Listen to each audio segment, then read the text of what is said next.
says John. In the right spot. How are you?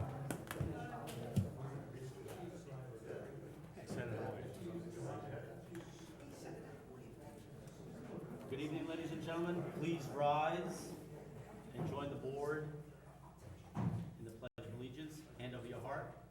I pledge allegiance to the flag of the United States of America and to the republic for which it stands, one nation, under God, indivisible, with liberty and justice for all. Please remain standing and join the board in a moment of silence as we honor our veterans, our first responders, and our active military. Thank you.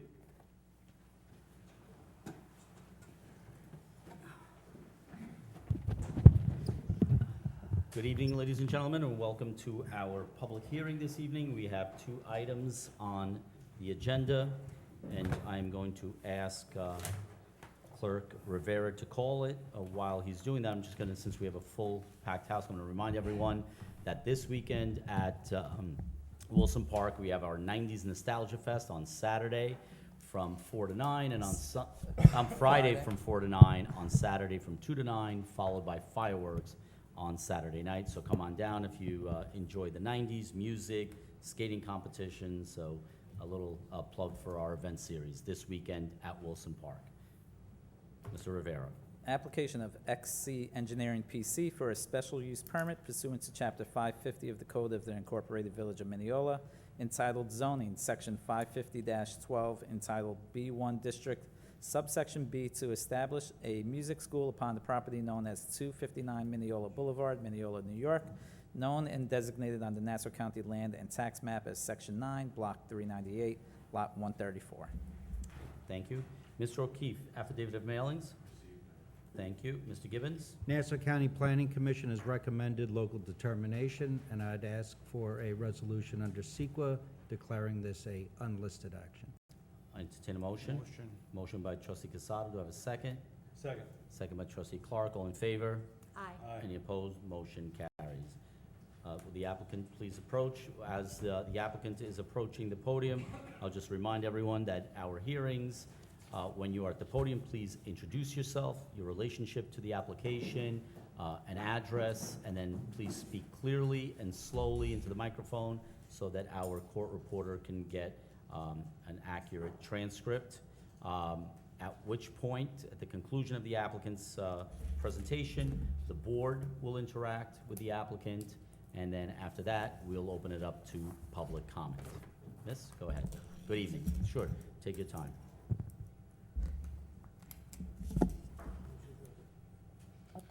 And again, I'll just remind everyone that the questions from the public have to be related to the application, obviously.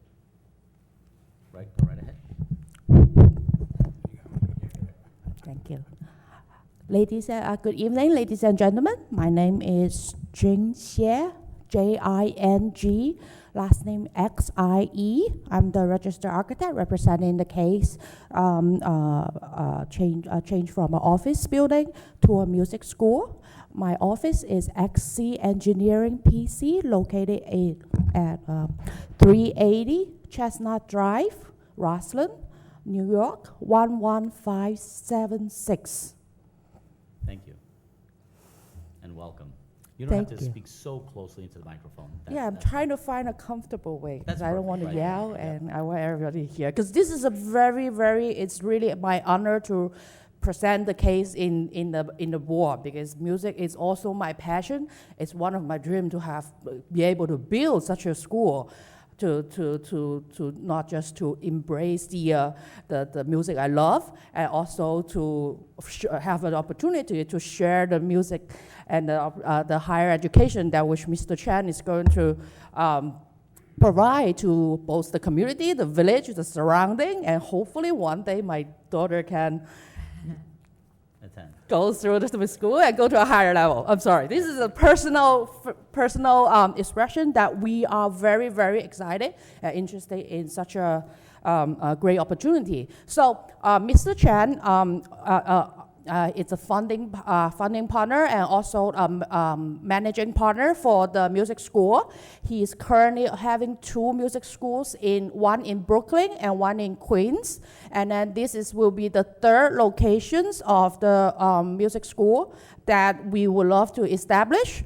We are very strong belief in music. The partners already purchased the building at 259 Mineola Boulevard in Mineola, New York.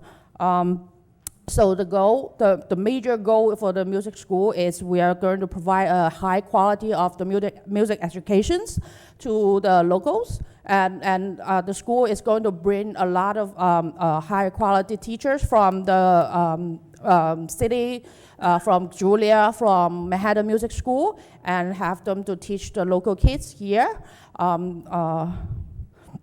So when they first established, majority of the teachers are going to come from the city to the local.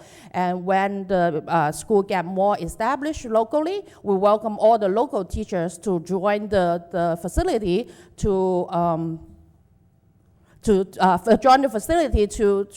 also embrace the different views of the music education. As everybody understands, the city is more competitive always, and they have very well-known musicians. We also want to bring them, invited them as a guest visitors to allow the local kids, instead of going to the Manhattan and going to Lincoln Center, going to a lot of younger kids, it's more difficult for them to travel and go and sit for like a 2 hours, 3 hours, like a big concert.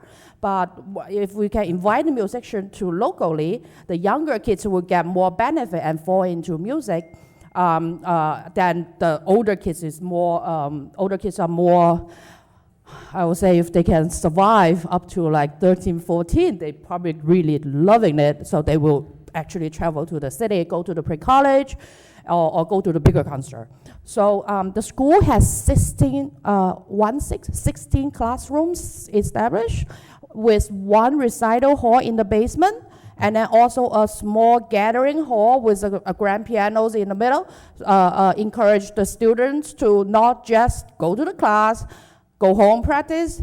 We also want to create an environment. If you see from the plan, that's the circle in the middle, all the classrooms can view it.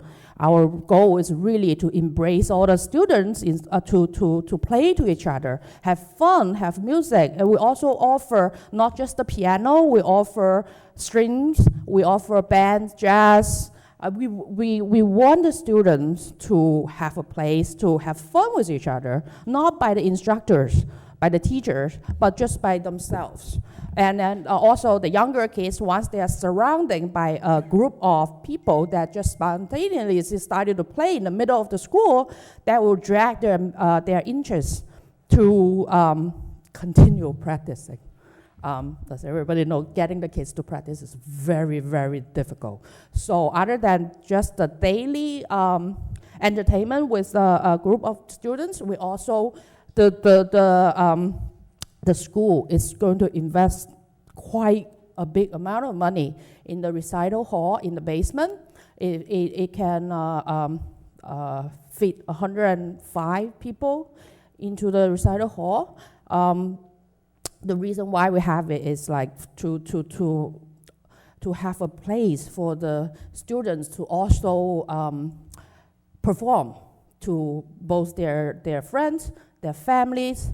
Hopefully we can also invite some other guest critics to come over to listen. Being on the stage for the music education is very, very important. It's not about how good you play or how shy you are on the stage. By standing on the stage is really a very successful move, especially to the younger kids. So by having them on the stage, that they establish how confident they are to themselves. And as through the music, I mean, if the kids like to shine on the stage, they can practice more.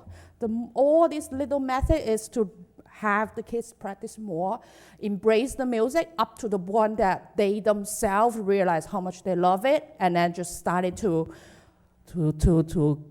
move forward by themselves instead of having the parents to push it a little bit. So for the 16 classrooms, obviously at the beginning, none is not going to be fully occupied. We don't, even Mr. Chan has already have some students from Long Island. So when we first started it, it's going to be, it's not going to be like that silent. So we have people in and out. But those classrooms, if up to the peak time that when it's fully occupied, great, that we probably need to look for another location. But we offer a lot of classrooms, not just to have classrooms. And we also offer the opportunity for the students to have somebody more advanced to help them practice instead of having the parents to do it. So that's the whole purpose why we have so many different classrooms. So on the first floor is more about piano. And then when you go to the second floor, it becomes string. And we have a small chamber music. We have a small like orchestra, I believe, a little bit, and a jazz band. So we have a lot of opportunities for the students or the teachers, if they want to have a small events, to book the rooms, and they can use it instead of. Obviously, this is, as everybody see, that this is a quite substantial improvement to the building. We are very, very, very heavily cautious about the soundproof, because the sound is very important, or for higher, very high quality education, it needs to be very silent. And also the vibration from the instrument is very important. So we are going to make sure those things are taken care of. And also because the recital is in the basement, it's less sound, I would say, impact to the surrounding building. And the school operate majority of the time is from 3 p.m. to 9 p.m. during the weekdays, and then from 9 a.m. to 9 p.m. during the weekends. So that is almost like a off-peak to the surrounding business. Right next to us is a lot of office buildings, like lawyers. So when the typical business are getting ready to go home, that's when the music school started to pick up, because before 3 o'clock everybody's still in school, because the school will not open. So a lot of those recitals, as Mr. Chan planned, every student will have 2 recital chants in a year. So his estimate for the recitals are probably going to be 20 over the year. Recitals are for students, but once student comes, all their parents and friends and everybody comes. So we encourage all the families to look. So 105 for the recital hall doesn't mean necessarily a lot of like car traffic, because a family of 4 will fit in a car, or 5. So that will dramatically drag down. We don't expect to have 105 cars like driving over. And a lot of teachers are from the city, so that the teacher probably don't need the car, because we're very lucky. This is a walking distance to Mineola train station. And then the school also have a designated car parked in the school lot to pick up if a large volume of the teacher coming, then the school will pick them up and drive back to school. And then if a large volume, we'll send them back to the train station. And then also, over the years, Mr. Chan, actually, when I'm having a presentation, please view. This is all his achievements and some documentations of his previous. Only one copy. I'm sorry, it's kind to pass it around. So you see, and Mr. Chan also, obviously, a lot of students will get the great education and be able to go to a lot of school in the city, Matter School, Juilliard, so they can pursue their music education. At the same time, he also encouraged a lot of students to take the NISMA in the school. So it's very heavily engaged with the school music education. And in the meantime, he also encouraged the students to perform wherever it is, like such as the elder centers, the libraries. If there's any like a soccer or hockey game, if they have the chance to perform a little bit before the game, That will be also what we try to do for the community and enhance the culture. So that's really the big bold business plan for Mr. Chan, and obviously he's going to come up if you have any questions. If I miss any points, he'll Yep. fulfill the story. Thank you. Certainly, your passion came through. We do have questions. First of all, two things. One, I'd like to say thank you for choosing Mineola to invest and to have your third venture. We really do appreciate that. Thank you. And secondly, you probably know this already, but Mineola is absolutely a school district that prides itself on its music and fine arts. Our marching band has won 4 out of the last 5 state championships. The bands, from jazz band to ensembles to strings to orchestra, are really top notch, continuously getting golds in NYSSMA, all state, all that. So you picked the right community for sure. And for those of you who are out there, the location is, I'm gonna date myself here, the old Ken's Nautilus, which was probably the first gym in Nassau County. That used to be a gym there. So it's on the corner of Washington and Mineola Boulevard on the southwest corner. Currently, it's medical practice or mixed practice. It's got some offices, lawyers, and at some point it may have had medical practices. So just to get you guys located. So yes, it used to be a gym back in the 80s, maybe early 90s.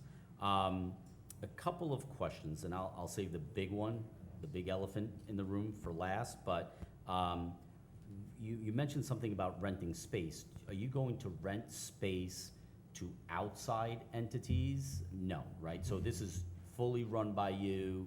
You control who comes in. Every teacher, every instructor is employed by you, paid by you, and vetted by you. Yes, right? affirmative. It's not gonna No, be it's not a public space for rent. Rent, It's for our school students to use. and that goes for the recital hall as well. Yes, as well. Okay, Yeah. so if somebody comes up and says, hey, I have this great band or this great singer, we'd like to rent this space for a concert next week, you're not gonna do that. The Every event- the only possible is when we host the summer camp. Then when we have a guest musicians co-work with our students, that is when they will But perform. that's still Yeah. under your. Just under, yes. And I'm glad you brought up camps, because I wrote that down. So I know the hours of operation from 3 to 9 during the week. As you said, that kind of is opposite the heavy peak volume of a normal 9 to 5, and the weekend is fine.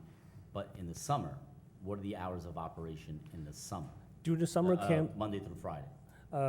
through our experience, our summer camp usually is from the end of July to the middle of August, host about 2 or 3 weeks, and our camp hour regularly is from 9 to 3 o'clock. And yes, it is the traffic hour, but the students pretty much is dropping and go. Right. Right. So and since it's a camp, so we will have a service staff to make sure the student is safely enter our building from the parking. And yeah.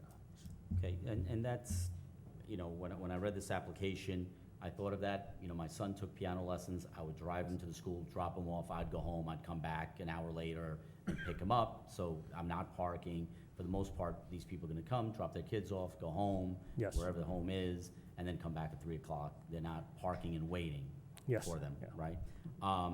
But, and here's the best for last, is the parking.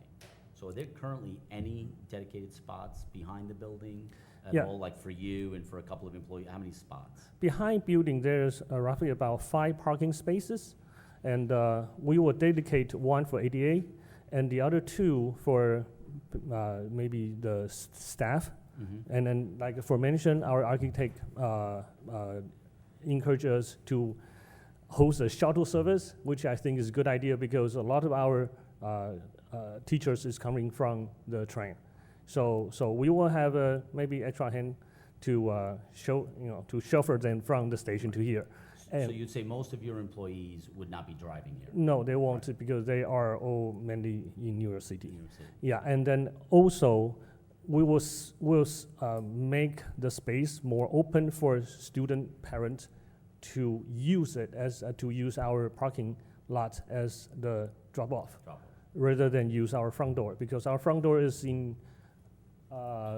Mineola Boulevard, right? So I don't, Which is dangerous. yeah, I don't want any traffic hold at, at the front door. So the student parent will have to go to our back and use the parking space as they're dropping.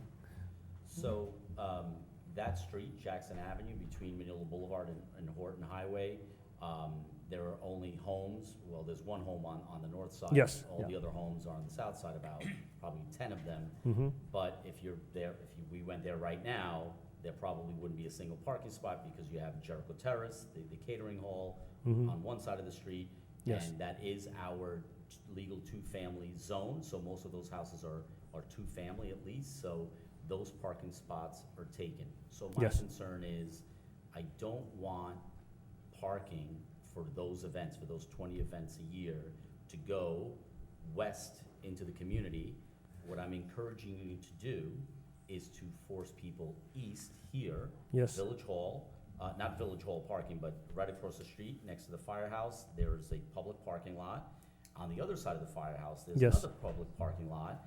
And after 6 PM, there is no That's free. enforcement, so they don't Yes. have to feed the meters. Yes. But we want to ensure Mm-hmm. that you do that. Yes. And I understand if 100%. 105 people show up, it's not 105 cars, Mm-hmm. but it could be 20 cars or 30 cars. It could be. And that street can't handle 20 cars or 30 cars. Yes. And Jefferson Avenue, the next street over south of you, can't handle it either, and Horton Highway can't handle it either.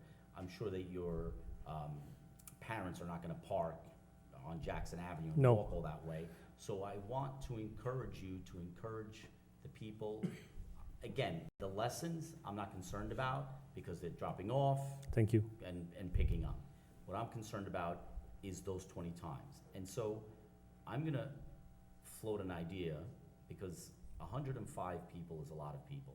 And then when you add the instructors and you, and perhaps, will people still be using the rooms upstairs on those nights or no? Usually, no. No. When it's a studio concert, that means for these teachers, their students will just gathering in the night, and then that usually happens on weekend night, Friday, Saturday, and Sunday night.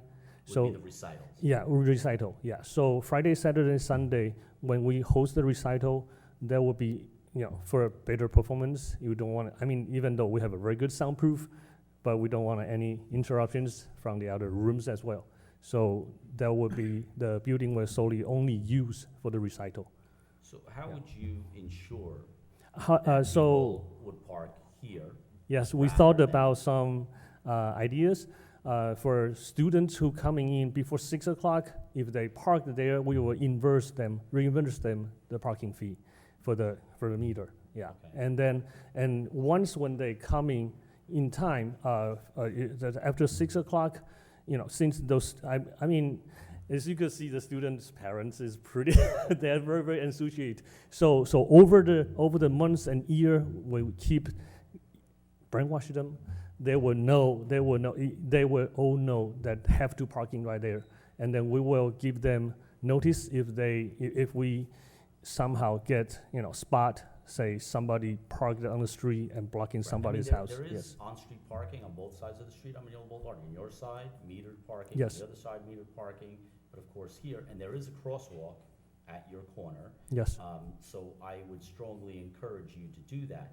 Would you be amenable to providing valet parking on those 20 occasions? Yes, when that happens before, when we have the cooperation with New York University, we actually hire staff to valet parking our friends. I would like to Yeah. see that, and we can do that on a trial basis, and if at the end of a year, we realize that it's really not a problem, Sure. then we can reconsider. You can come back to us and say, hey, Mayor, have you gotten any complaints? Have there been any issues? If not, can we scale back now that we've had this time to educate our customers of where to park?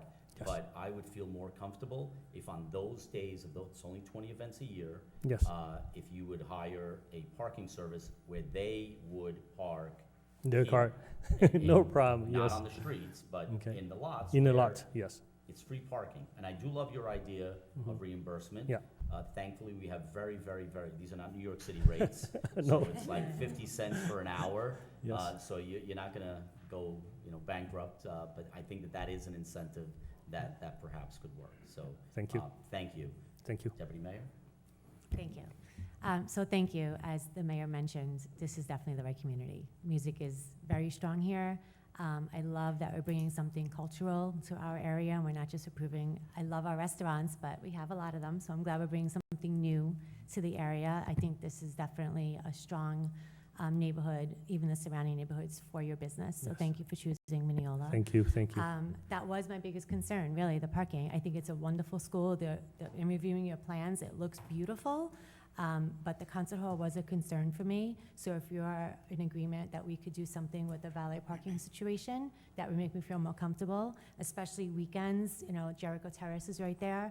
So the neighborhood has absorbed that, and weekends is Jericho's Terrace's big time as well. So if we could just work out parking during your events, I think it would be wonderful. 100%. So thank you. Could do that. Thank you, thank you. Trustee Casado? Thank you. Good evening. Good I evening. think this is a great idea. I have two questions. So, music school, is it open to anybody, or do they have to be musically inclined? Do they already know how to play, or could someone come off the street and say, I need to learn how to play? Would that happen, or what? That happens too. Yeah, so regularly our students assigned either half year or yearly. So they come here, either they learned it or they are freshly new. We will train them until they are mature enough to perform in their own recital or go for NISMA festival, right? And then surely I personally have a lot of adult students. They kind of have a boot camp with me because the reason why they want to play this piece, because next month he's going to propose, something like that. So we have all kind of classes that we can offer. Okay, and is this just for children and adolescents? I mean, how old is your oldest person going to be? Majority right now from our school, I would say 80% they are school students, because in the school they have a music activity, they want to shine, they want to do better in the band, or they want to join the competition or a club. So 80% of the students are student age students, and very few are adult, as I mentioned. And then we also offer service that we go to schools or daycare center to give them the early music enrich or appreciation classes. Music petting zoo, if you have ever heard about it. I personally will bring a truckload of instrument to a daycare center and place the instruments all in front of them. They feel free to touch it and to sew on it, to squeeze on it, something like that. So that's what we do. Yeah. Okay, all right, thank you. Thank you. Trustee Clark? Good evening. Good evening. Just to circle back to the drop-off and pickup of students. Sure. On that corner is a public bus stop location. Yes, It's very exactly. active. I know. Yeah. Buses come by there every few minutes, and they're stopping there. 15 minutes. I I stayed in this building and keep watching out the traffic and the buses and the near street for the past 1 month. So I would strongly Yes. suggest that all pickup and drop-off happens on Washington Avenue. exactly at our back And, back parking. Yes. Yeah. Okay, that's it.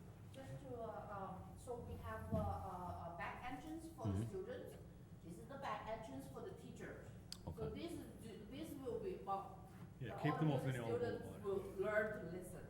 Yes. So once they establish their routine, this will be their major entrance instead of the front. We try to keep the front nice and clean as a showroom, so people drive by, walk by, knows there's a music school. But the back is going to be the heavy traffic area for the daily use. And like I mentioned, I will, if it's really needed, rather than ADA parking lots, I would maybe open all of them just to benefit, to be easier for the students, for the parents to drive in and drive out, Lock the drive front out. door. No.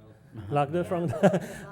We hope we could have some walking by, but sure, all the regular attendants, all the regular students, educate is what I do. So including parking, I believe I could do that. And I'm sorry if I missed this, you purchased the building as well? I'm going to manage the school, and my partner purchased the student. Purchased the building? Yes, So what improvements are you making, aesthetic improvements? Obviously, you're gonna have to subdivide it inside to create the classrooms and to create all that, but are you doing anything aesthetically outside? You have to go to the microphone. The exterior of the building is going to be a phase 2 project because the interior is already substantially modified, as everybody see. So just to make sure we don't bankrupt our investors, the phase 2 is going to, especially phase 2 needs to go through architecture review board. So when they're in the process of doing the interior renovation, after they receive bids from the contractor, we will see how much we have to improve the exterior of the building. If the exterior of the building is not like a first 5-year plan, when they more established, I'm sure that they have the will to make the building look a little bit more musical. Right, and the building's in good shape. On the outside, it looks fine. It has had some improvements since it was Ken's Nautilus. Yep. But you're gonna put some kind of signage outside, right? You're gonna put some kind of sign. When you do that, make sure that you touch base with our building department, that it conforms to our sure. regulations. I would also encourage you to perhaps, if it doesn't already exist, some lighting in the back for those winter months, but make sure that the lighting is pointed down, not shining on those neighbors. I don't know if the lighting already exists or if you're gonna improve it, but again, you know, right now we have long days, but when you have the school and it's dark at 4:30, and there may be ice on the ground or something like that, you want it to be lit and to be accessible. Definitely, for sure. We are going to do repave all the parkings and then clean up all the back. So when we're doing it, we're going to have a photometric study for all the lightings at the back to make sure all the students will safely walk into the building and safely get delivered back to the parents. Okay, thank you. Anybody else from the board? Okay, I'll ask you to sit down and we'll see if there's any comments from the public. Anyone in the second row? Third row? Fourth row? Fifth row? Sixth row? Seventh row? That's the last one. Seventh, no? Okay, you can come back up. So I know that you still have a hearing before the BZA, correct? The Board of Zoning and Appeals, right? Is there a continuation? Yes. Right? There is a continuation, okay? Yes. So you will need approval from both boards. Yes. But from this board, which is for the special use, I would entertain a motion to approve. Motion. Motion by Deputy Mayor Sartori, second by Trustee Casado. Mr. Rivera, please poll the board. Yes. Yes. Yes. Yes. Congratulations. Thank you. Sort of, okay? Our approval is contingent on the BZA's approval, okay? And then the conditions that we discussed will be put into the decision, okay? At some point, you'll be given that. Again, any alterations, electrical, plumbing, demolition, signs, that's Mr. O'Keefe over there. Make sure you work with the building department. It's a short walk. I would also encourage you to, we have some members of our Chamber of Commerce here. When you are settled and you are in here, if you are approved by the BZA, join our Chamber of Commerce. It's a great networking opportunity, a great way to, you know, come into the community, reach out to our schools, and, you know, we look forward to you having a 5-year plan, a 10-year plan, a 20-year plan. Thank you. Okay? Thank you very much. Thank you, and have a great night. Thank you.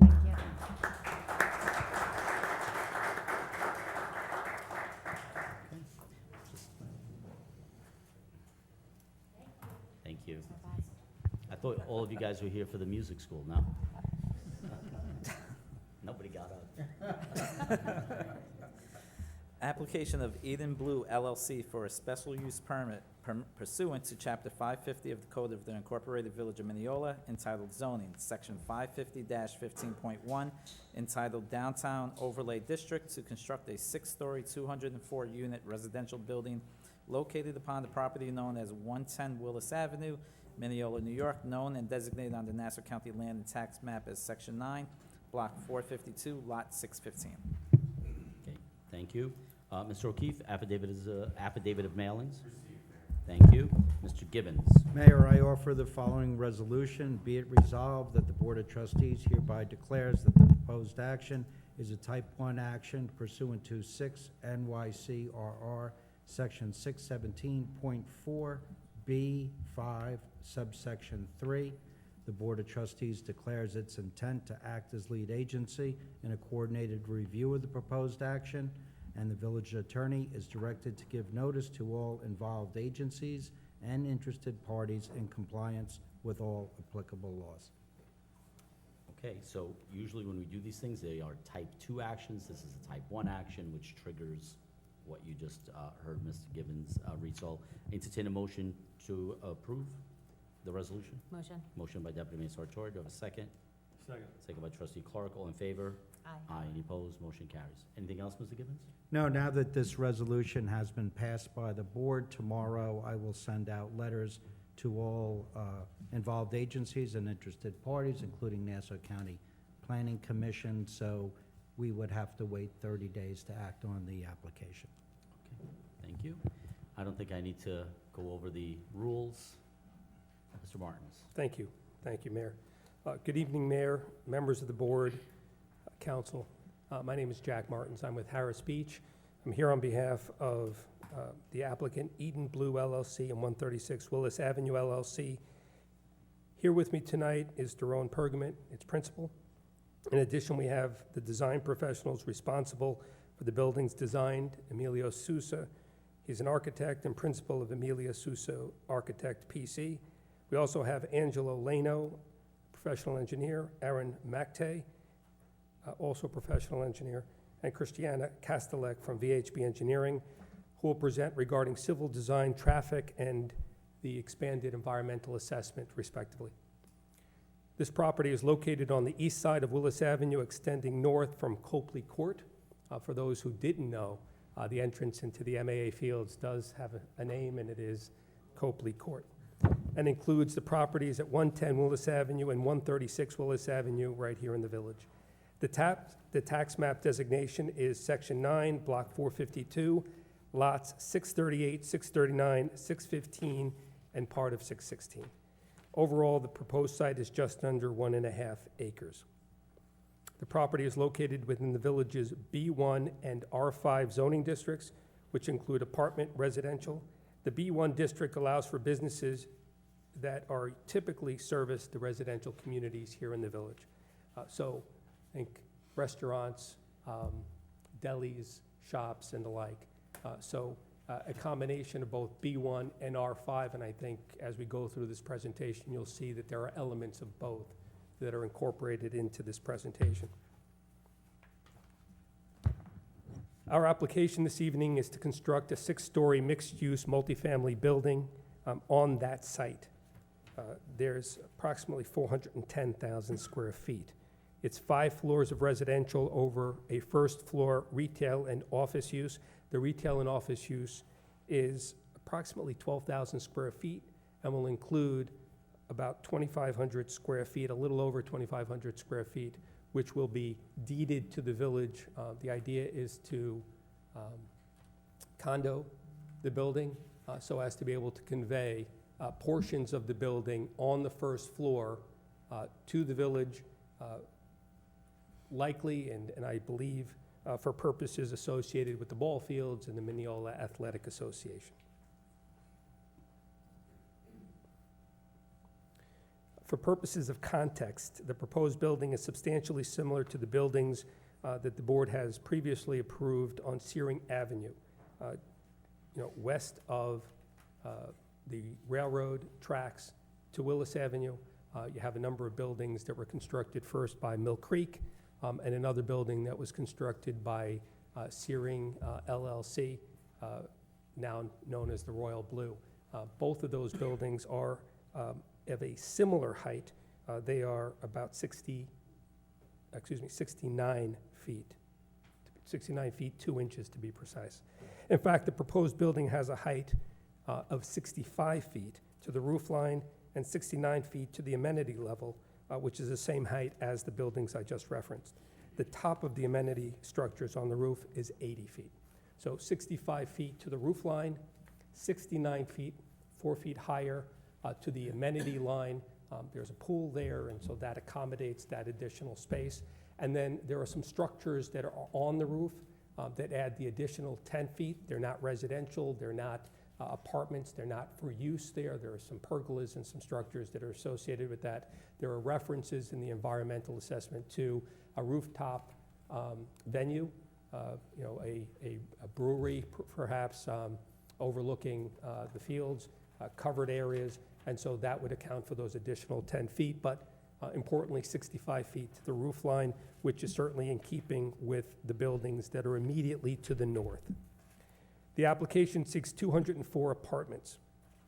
40 of them would be studios, 150 one-bedrooms, and 14 two-bedrooms. So focusing on smaller units, targeting either small families, first-time home buyers, professionals, people who are going to commute perhaps into the city or work in the immediate area, whether it's at the hospital or associated with the courts. And certainly Mineola has proven itself over the years to be not only a desirable location, but one that is in high demand, as we can see from many of the venues that have been previously approved by this board, and the capacity and vacancy rate of those buildings. And I think it speaks for itself, and it speaks for the great job that this board is doing. This application, to my knowledge, is the first of its kind to incorporate a true public-private partnership model to transit-oriented development. This building is merely a third of a mile away from the Mineola train station, certainly within walking distance, but a true public-private partnership in that there was a concerted effort really with regard to the building design and location to incorporate building features that would lend themselves to village use, to the village use, certainly with regard to recreational uses tied to the park. So offices, meeting spaces, concession stands, if that's something that the village desires. Seating that's arranged as stadium seating, 180 seats that are positioned almost 7 feet above the ground, so that as you're sitting, you're actually 10 or 11 feet above the ground, so you can see over the fence and look out on the fields as they're playing. If that is what the village wants, we've had preliminary conversations with the MAA, with the PAL, and there are some questions as to whether or not it fits and whether or not it really makes sense given its configuration, but it's there, and it certainly is a piece that would be incorporated into the building, and if not for that, there will be other things. This building and the intent of this building is to make it a part of this project and of that area of the village. To that end, there are going to be 71 parking spots, and I'll get into the entire parking count in a minute, but 71 parking spots that will be dedicated to the village for village metering, for public use, which will be an extension of the parking lot that is there now. I understand that the MAA recently started a women's softball league, and I understand that they have record numbers of people who participated, which I think is great.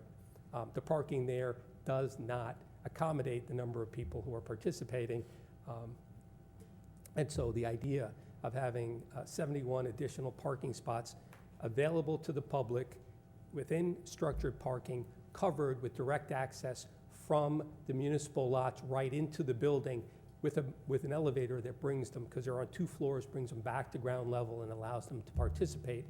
Again, ties the building into the surrounding area and certainly into those ball fields and to the public use there, which I think is unique and certainly speaks to, I think, to the creativity of, and frankly, to the respect that the applicant has for the village and for the location, and making sure that we're not just placing a building there, but placing a building that will actually incorporate into the recreational use in the village as well.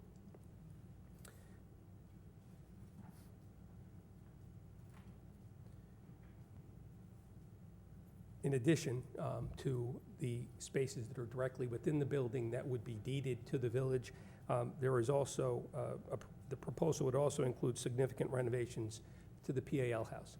The PAL house, as we know, is south of the property. It's somewhat dated. It needs some work.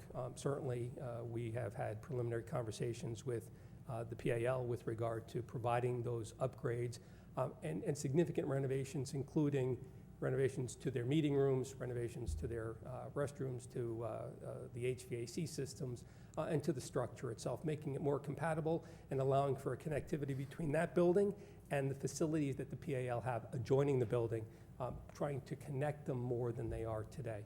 Perhaps greater windows facing those areas so that coaches and administrators can watch as as they practice without having to go outside. Again, trying to integrate these new buildings with those ball fields in a meaningful way.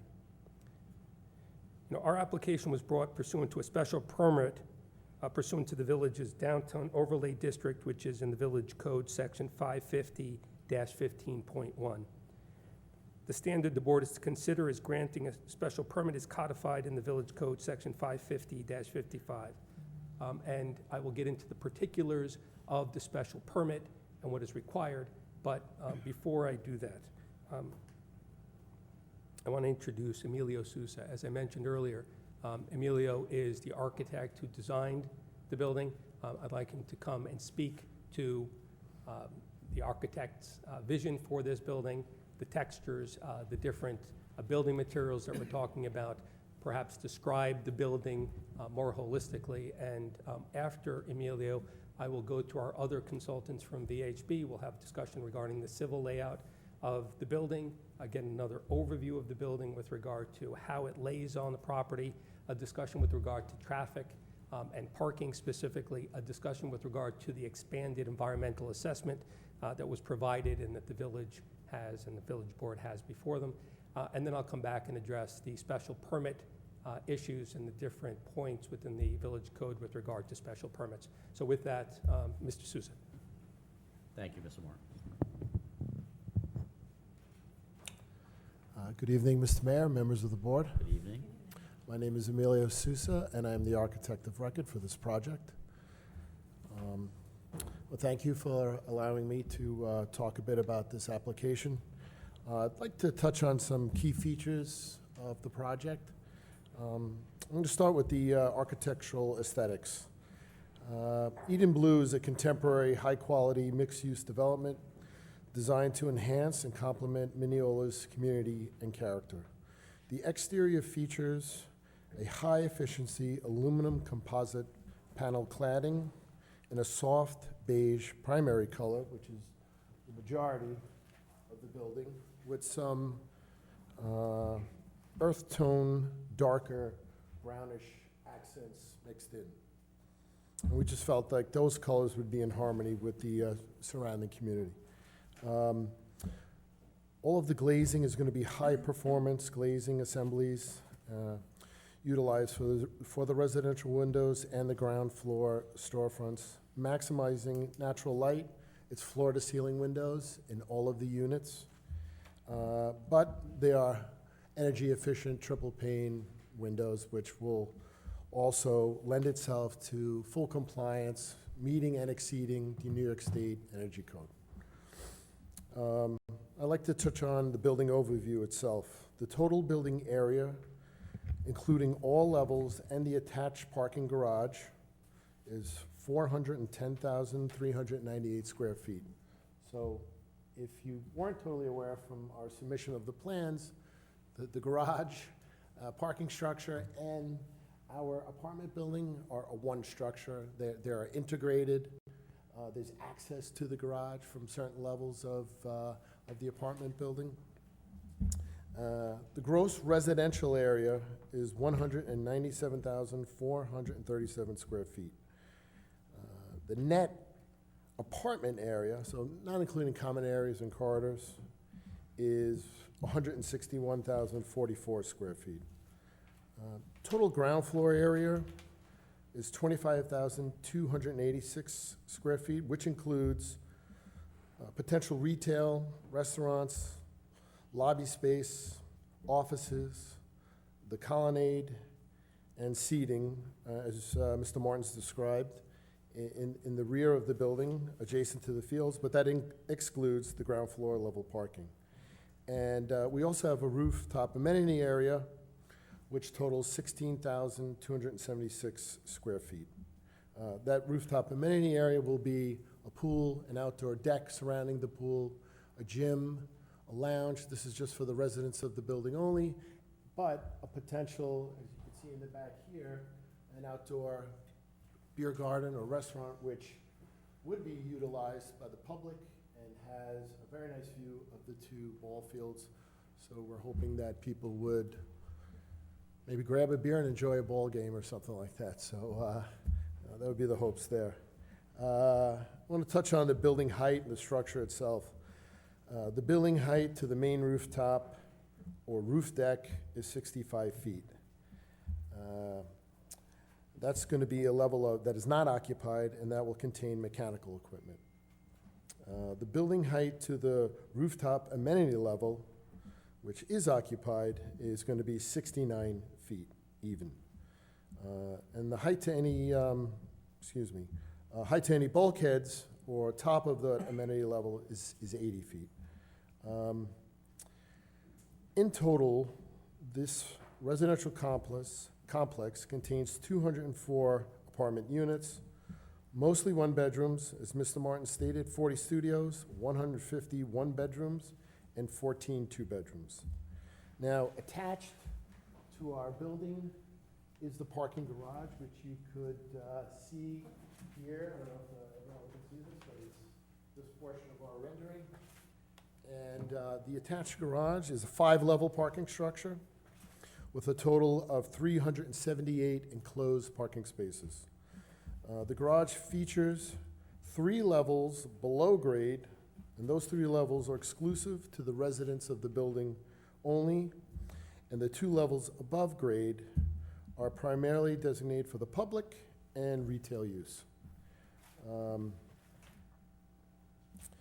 Let me go to the ground floor for a minute, and what our concept was for the retail and this pedestrian colonnade.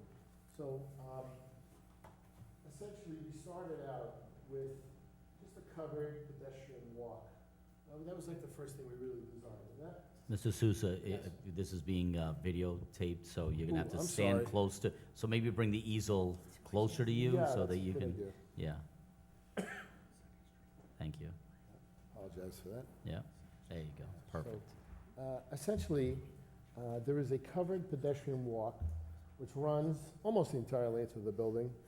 And to take note, that covered pedestrian walk does carve an opening in a alleyway or what we call the MMA Hall of Fame, which leads to the rear of the property and directly to the ball fields and the stadium seating for the MMA. So we have a similar colonnade and covered pedestrian walk on the rear of the building, which you can sort of see glimpses of there.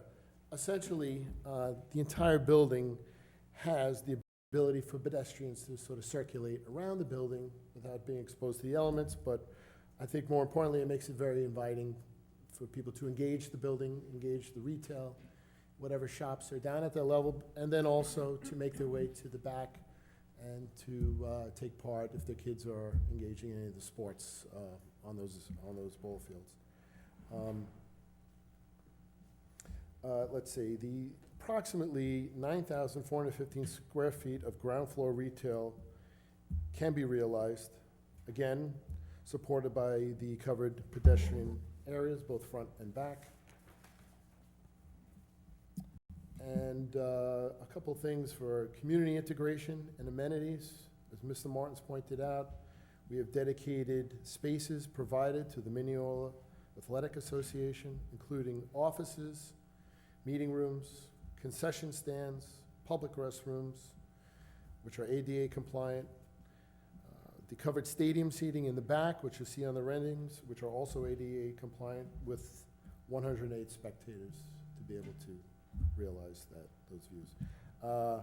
And that Mineola Hall of Fame, that breezeway, that connection from Willis Avenue to the back of the property, we are envisioning that being adorned with all of the various accomplishments of the sporting teams throughout the years, different championships, and just highlights of Mineola's sporting history there along that Hall of Fame. Lastly, rooftop amenities. The rooftop amenity offers premium amenities for the residents and the public, including a resort-style pool, clubroom lounge, fitness center, and landscaped outdoor terraces. And as we had mentioned before, the public accessible rooftop beer garden or restaurant and cafe can provide exceptional views overlooking the ball fields and community spaces, creating an inviting social environment for the residences and visitors alike. That total area is 16,276 square feet.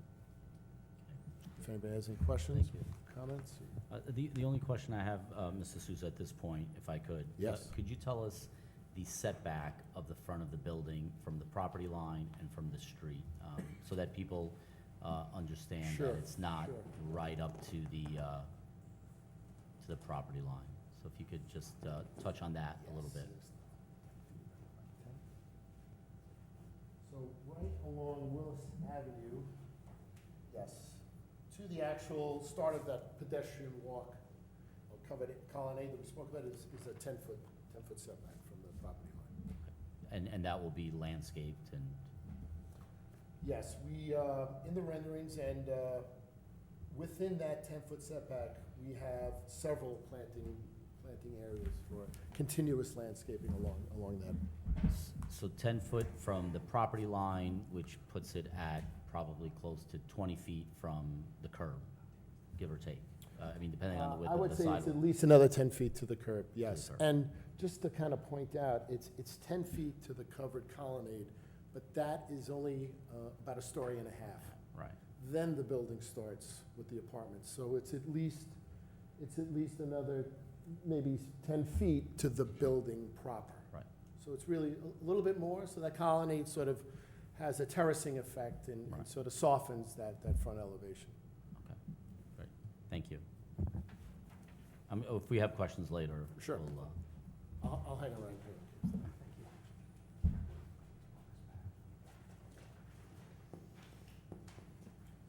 Just a couple of points before I introduce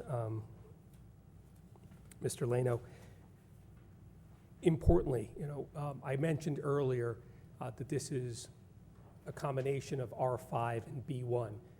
So, we did not see on the applications that were approved on Searing a retail component. But we felt it was important, given its location on Willis Avenue, that a retail component be part of that. The colonnade is very much part of that. So the idea you'll see in these renderings is open space, light, and expansion effectively of the sidewalk, not only the 10-foot setback, the sidewalk, the 10-foot setback, and then another 10 or so feet before you reach the door of whatever establishment you're going to, with the idea being to encourage those establishments to also set up some outdoor seating when it is, when the weather permits or temperature permits, and allow for that use. That's on both sides of the building, not only the side of the building facing the ball fields, but also the side of the building facing Willis Avenue, with an idea that those retail uses will continue from one side to the other. So if you look at the proposed floor plan for the first floor, there are going to be entrances or access points, not only off Willis Avenue, but off of the rear of the building as well, allowing for access for people who may be enjoying a game to be able to stop in and either grab something to eat or use whatever services they may be providing from that location.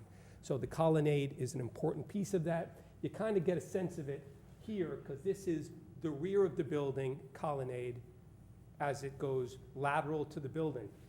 The point that Mr. Souza made about a Hall of Fame, you know, there's a piece in the center of the building, and you'll see it in the front rendering as well, that is actually a hallway from the front of the building to the back, where people can cut through. You don't have to walk across the building or around the building to get to the ball fields. You can walk right through to get through from the ball fields to Willis Avenue and from Willis Avenue to the ball fields, which I think is important. The idea, and if you look at the first floor layout, the idea is to have the MAA offices in that hallway, to have the public restrooms also in that hallway, to have the access to concession stands, if that's what the village chooses to use, in that hallway as well, to have a central corridor. And as you're coming off of Willis Avenue and walking back towards the fields, you're looking at the fields. And so it's positioned so you're looking at the fields themselves, which again is part of the effort to integrate the public into the private as well. So with that, and one last point before I pass it on to Mr. Leno, and I think it's important. Mr. Sousa and I both mentioned 378 parking spots, 204 units, typically 1.5 spots per unit, which allows us to have those 71 units for public use. The point here is the access to the residential parking is from Willis Avenue. The access to the public parking is from the municipal lot, separate. And therefore, the residential uses and people who are parking in this building don't have to come all the way through the ball field in order to get into the parking lot. They'll be able to drive into the parking and for the building itself below grade from Willis Avenue, from the front of the building, and not have to come into the ball fields at all. The only people who would need to come through this area are people who are actually parking here for those purposes, or those who may be using it to park for the retail uses in the building. The residents will be parking and accessing the parking lot separately from Willis Avenue, an important point. With that, Mr. Leno.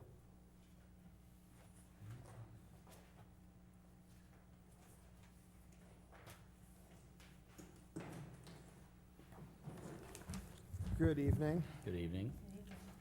My name is Angelo Leno. I'm a civil engineer with VHB Engineering. Office is located at 100 Motor Parkway, Hopog. And that's Laino is my last name. So I'm going to try not to redo everybody's speech. I think Jack and Emilio covered nicely what I had to say about the building. But I may reiterate a few things just for the record. The subject property, as was stated, is comprised of 3 tax lots and part of the 4th, which is owned by the village, totaling just under 1.5 acres, actually 1.47 acres. Site's currently zoned in the B1 and R5 zoning districts, as well as located within the downtown overlay district. It contains, presently on the site, a vacant former medical office, a small office building, which is occupied, and buildings associated with the Mineola Athletic Association. The site is bordered to the north by commercial and multifamily developments located on Searing Ave, the Village of Mineola Park to the east, Willis Avenue on the west, and an office building to the south. Just to touch, I won't go into the building details again, I think we heard that enough, but just to touch on the parking, there are 3 semi-below and below grade levels of parking that will be for residents only, and then the slightly above and second level of parking will be for municipal use. So there's 378 total parking stalls, 307 of those will be for the residences, 71 for the village, and as Mr. Martin said, that equates to a 1.5 per unit for the residential, parking spaces for the residential. Excuse me. A portion of the municipal parking lot located east of the proposed building will be reconfigured slightly to accommodate the building. There are 111 total municipal spaces within the park parcel. Upon completion, there will remain 111 spaces on the park parcel, and again, an additional 71 that will be allocated to municipal use, totaling 182 spaces. In addition, all metered parking along Willis Avenue is intended to remain There's no plans to remove that. Currently, ingress to the park is located off of Willis Avenue, and egress is located between the two parcels that are owned by the applicant. Ingress to the park will remain the same post-development, just to the south of the new building. A new ingress-only drive will be provided to the residential units, as Mr. Martin stated earlier. All egress from the park and the proposed building will occur in a drive aisle to the north side of the proposed building. An egress easement will be provided from the property owner to the village so that patrons of the park can exit.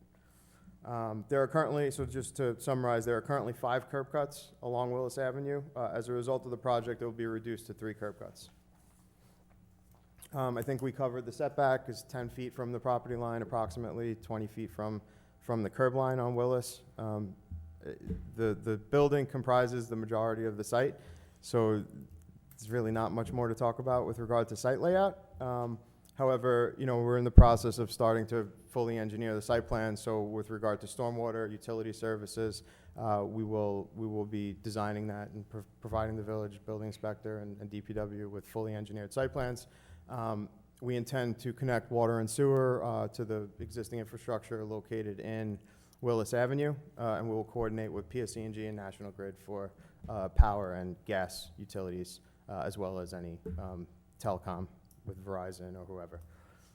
With regard to the water, I do want to point out that the original water demand numbers that were provided in the expanded EA were based on Nassau County DPW flow rates and were anticipated to be 46,000 gallons per day.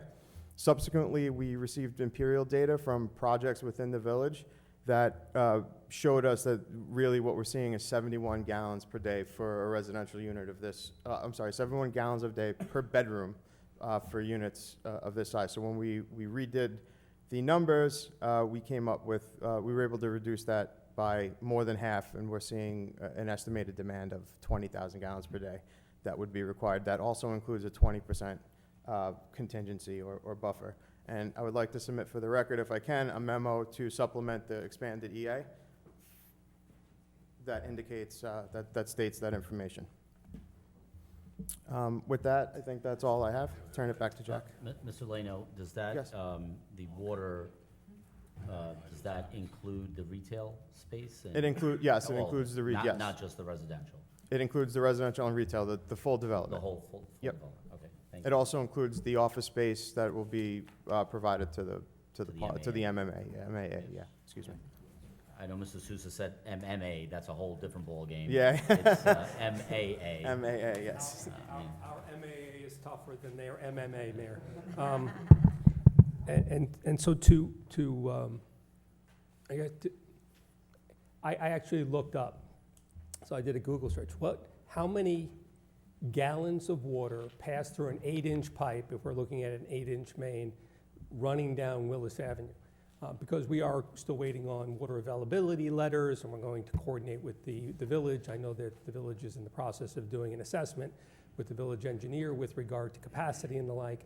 But out of curiosity, and I encourage everyone to take a look as well, how much water a day passes through an 8-inch pipe, assuming all kinds of generic things being constant, pressure and the like? It's over 1 million gallons a day that go through that 8-inch pipe. And we're talking about 20,000 gallons for this building. The flow rates that were exaggerated were 40,000. And again, I'm not an engineer. I'm just a person who did a quick search. And I want to contextualize the use here is rather benign, given the capacity of that. And I hope that the village's study bears that out as well. So with that, allow me to introduce Mr. Aaron Mactay, who is also with VHB. He is a traffic professional. He did the traffic study for this project. He's done traffic studies extensively. He's, I believe, testified before this board before, as has Mr. Leno, and he'll be testifying today with regard to the traffic study, the TIS, which was part of the expanded environmental assessment. Thank you.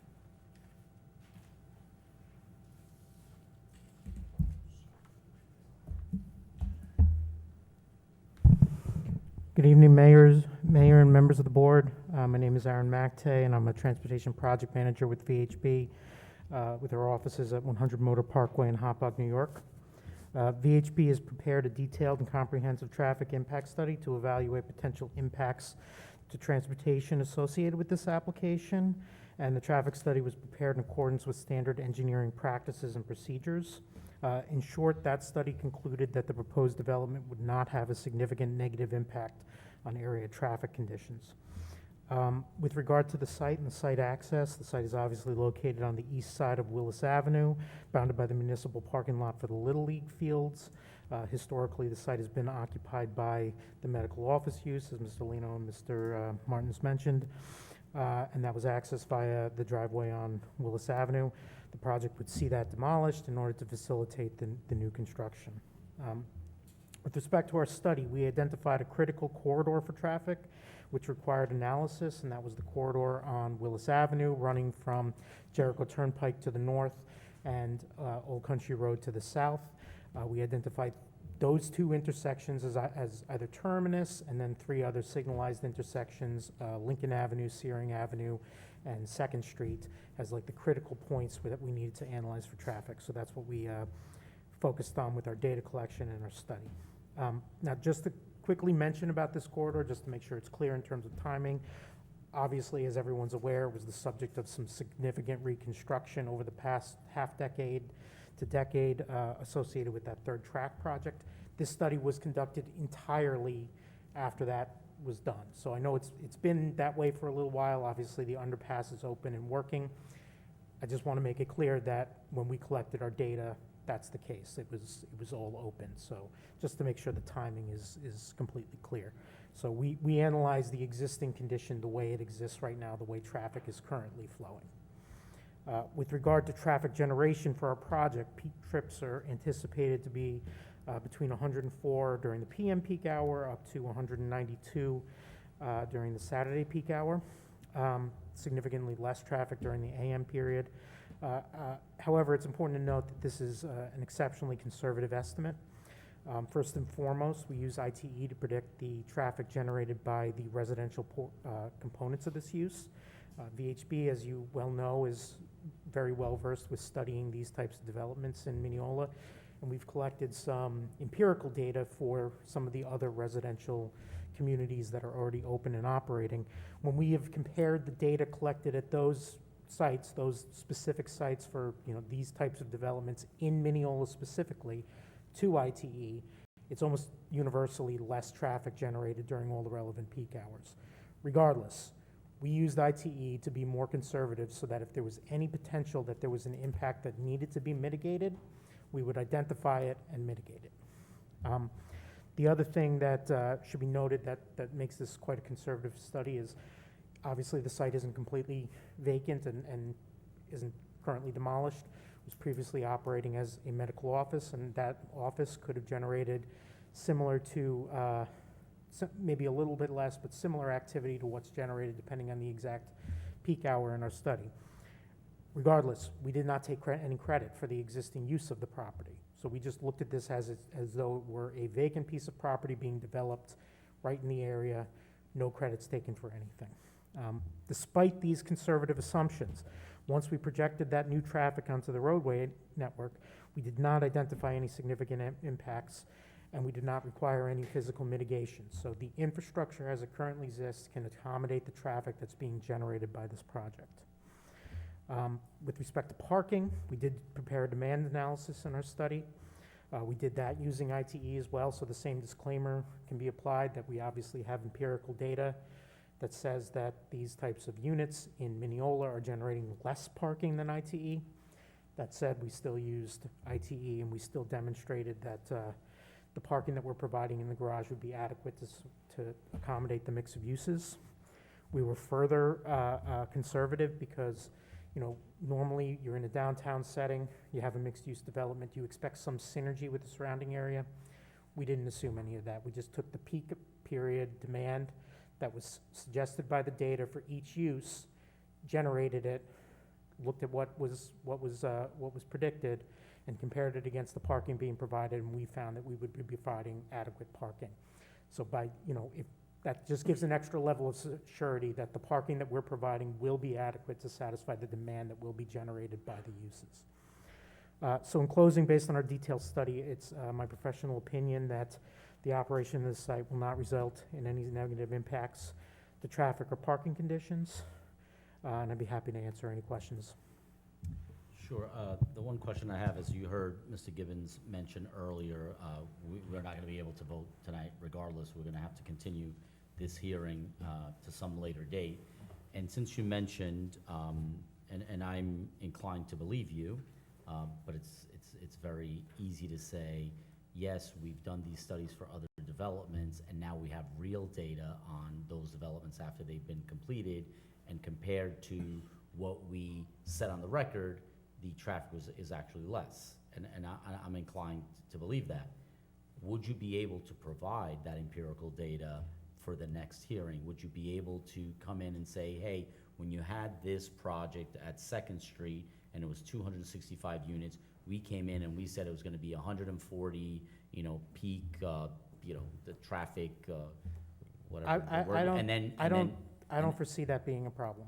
Okay. I have Because to I obviously mean, talk to some people, but I don't foresee right. that being a problem. You're gonna have a couple of months to do that. I Yeah. just wanna be able to look the public straight in the face and say, we're not just, I know, totally, guessing. I totally understand. I see it. Same thing with the water.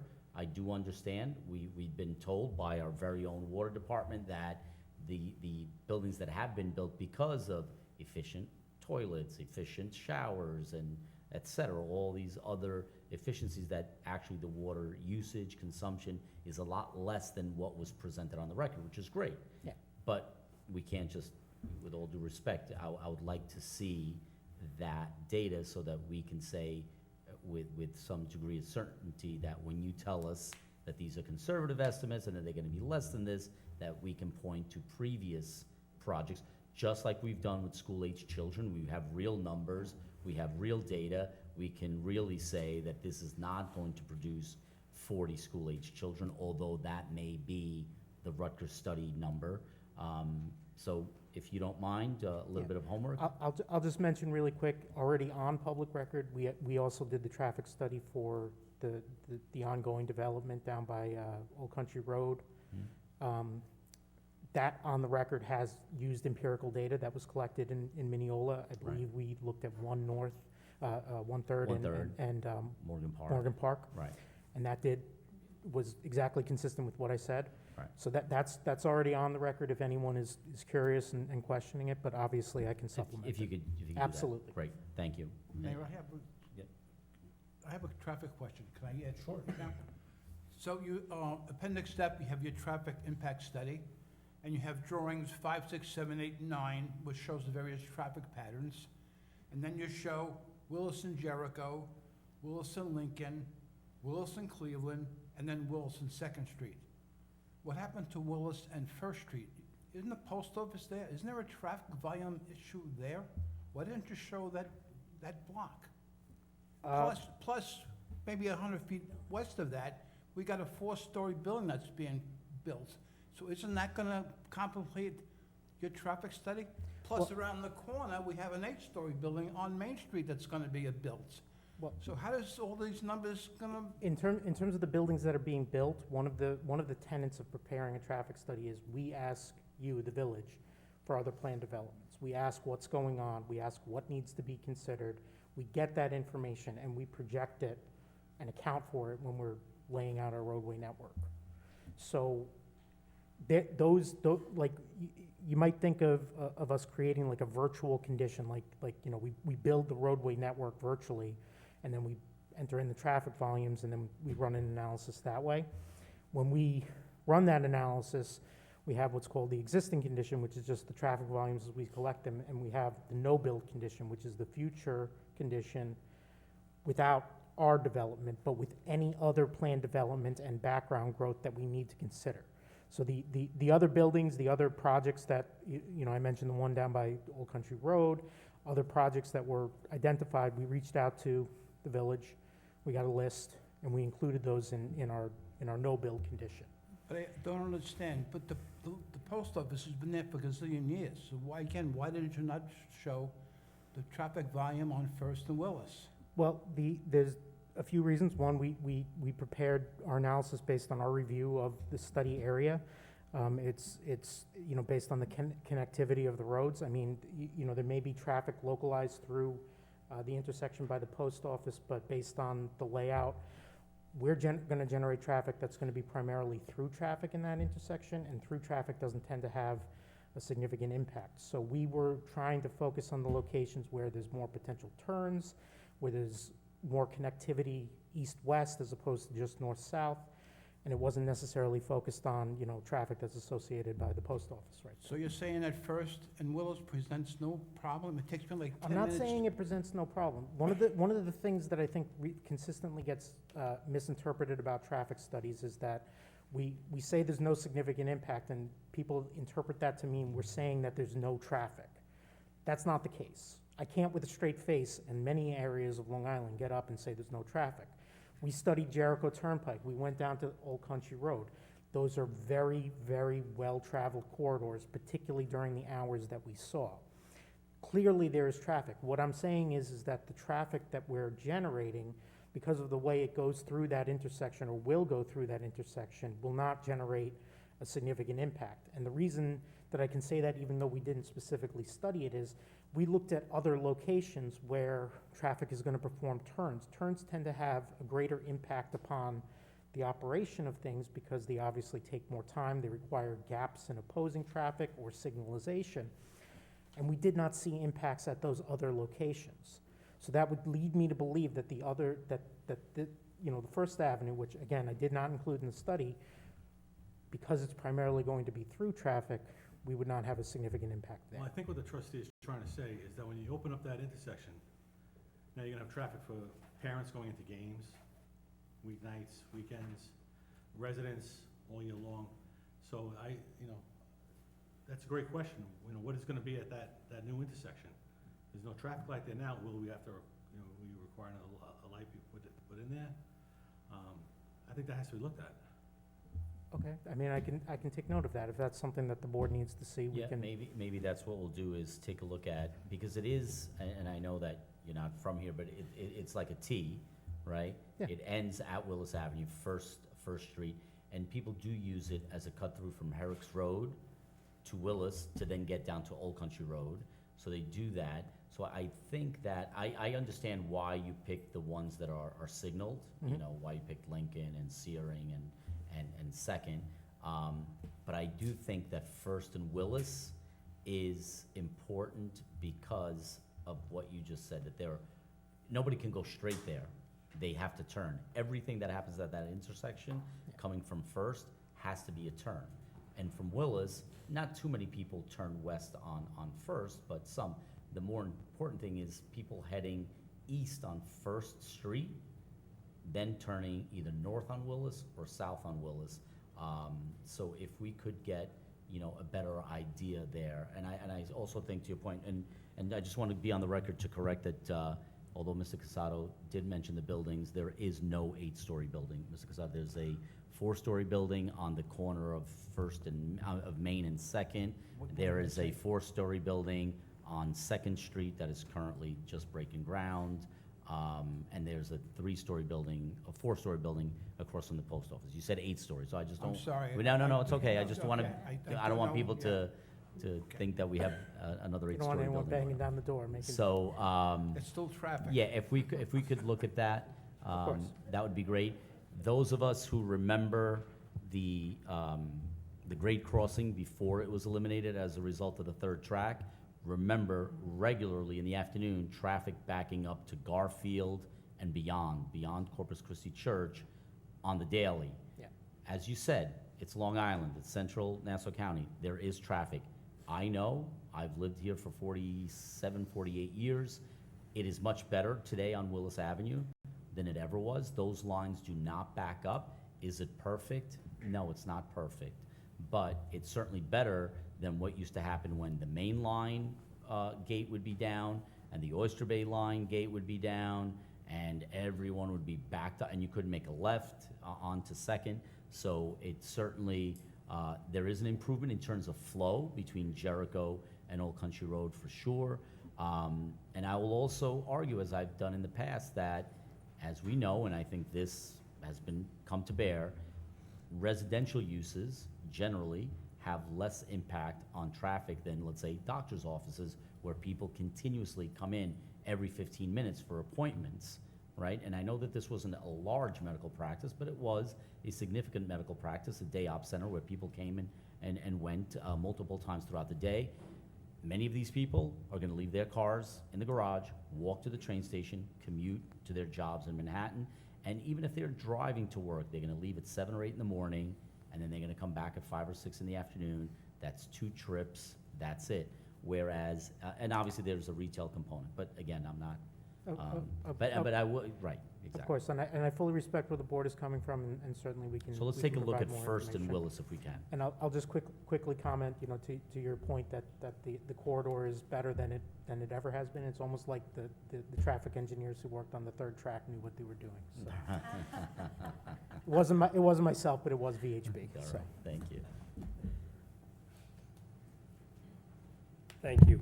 And thank you for that. I think it's a good opportunity for us to kind of button up some of these issues between now and our next meeting.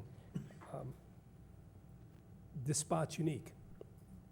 You know, when there are little league games, or now when there's women's softball games being played at these little league fields, there's going to be cars coming for a specific period, and then they're going to leave.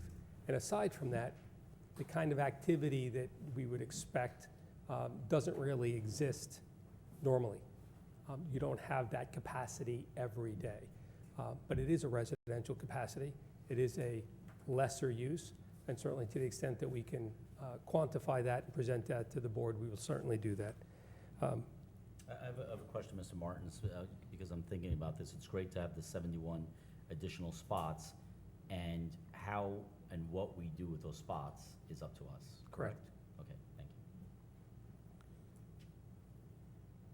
you. Lastly, I want to introduce Christiana Kastelik, who's also a member of VHB, who will testify with regard to the expanded environmental assessment that was performed, mostly having to do with the seeker analysis that the board is to consider, and the, I guess, 80-plus page report, plus hundreds of pages of appendices that you received with regard to this project.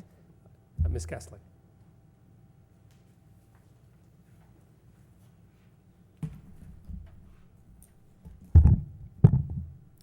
Good evening, Mayor and Honorable Trustees. My name is Christiana Kastelak, and I'm an environmental planner with VHB, with offices at 100 Motor Parkway in Hauppauge, New York. VHB was retained by the applicant to prepare a Part 1 full environmental assessment form, or EAF as I'll refer to it, which has been submitted to you as part of this application. VHB has also prepared and submitted an environmental assessment, expanded environmental assessment, or expanded EA, as I also will refer to it, which supplements the EAF and provided detailed information and analysis with regard to a range of environmental topics. To complete our work, we reviewed the architectural site plans, published environmental maps and data, relevant comprehensive plans, and undertook site and aerial inspections. The expanded EA specifically contains a detailed description of the proposed action, a summary of the purpose, needs, and benefits of the action. Among those, they include the proposed project includes the construction of a high-quality and well-designed mixed-use development within walking distance of the Long Island Railroad and near commercial uses within the downtown. Due to the subject property's proximity to the railroad, which is approximately 1/3 of a mile, as well as the intermodal center, which is just over 1/2 a mile, it is expected that the proposed action would thereby provide the target market, which includes both young and older professionals, as well as empty nesters with first-rate multifamily housing in a walkable, transit-friendly setting. Additionally, the proposed project would provide public benefits to the Village of Mineola, which includes, but not limited to, and I'm sorry if you heard this already, a new office and meeting room for the MAA, a new concession stand and new public restrooms for use during the games and public events, 108 stadium-style seating for public to view events at the existing baseball fields. The Mineola Hall of Fame, which will serve as an open public connection between the front of the site and the rear amenities. The PAL Sports Office, which has long served as a vital component of the recreational complex, will be renovated and modernized to meet the standards of development. In addition, the 71 parking spaces, as we've heard, in addition to an added 15 by 30-foot loading zone, and improvements to the adjacent sidewalks, circulation routes, and park access, ensuring the integration between the new building and the public park remains seamless and inclusive. The expanded EA also included an analysis of land use and zoning impacts, consistency with relevant comprehensive plans, impacts upon community services and utilities, impacts related to aesthetics and visual resources, including renderings of the proposed building, and impacts on traffic and parking. You just heard from the project traffic engineer regarding the ladder. You also heard from the project's architect regarding the proposed building design, and you've also since heard from the project engineer regarding utilities. I will not attempt to summarize all of the results of the expanded EA, which is comprehensive and extensive, but instead I would like to offer a few of the key conclusions of the report for the board's consideration. The results of the analysis confirm that the proposed land use consisting of a mixed-use The proposed land use consisting of a mixed-use transit-oriented development, again, about a third of a mile from the railroad, would be consistent with a pattern of development in the downtown and the village, and the established character of the neighborhood. Further, the proposed action is consistent with the recommendations of the relevant comprehensive land use plans and analyses, which include the 2005 Comprehensive Master Plan for the Village of Mineola. As such, the proposed project includes the construction, again, of that multifamily residential building, which would contribute to the diversification of the village's housing stock. And the subject property is also located within the downtown cluster, which has been identified as an appropriate area for housing. Additionally, the proposed project includes the incorporation of designated space for the MAA, comprising of the office space, concession stand, and other amenities. The proposed project also provides a linkage connecting Willis Avenue and the village's recreational facilities to the east, which is consistent with the comprehensive plan's recommendations for enhancing the village's existing parks and recreational facilities and providing an opportunity for a linkage between Willis Avenue and the Little League fields in the rear. Additionally, the proposed project would contribute to the stability of the village's real estate base. In regard to zoning, the proposed project meets standards for granting of a special permit and for the requested development incentive bonuses, which Mr. Martins will get into shortly. As the proposed project will introduce new residential units into the village, a school-age children analysis was conducted utilizing empirical data from local sources and data for similar geographies on Long Island and within the country. These studies indicate that the proposed project would generate a range from 7 to 17 school-age children. But I would like to note, and Mayor, as you alluded to, we have reviewed empirical data that was collected from established occupied multifamily developments in the area. And it was found that the 1/3 Avenue development and the Morgan Park development both generate 11 school-age children. When applying the multiplier of 0.4 produced by these developments, such that 1/3 Avenue has 312 units and Morgan Park has 267, the proposed project would generate an estimated 9 school-age children.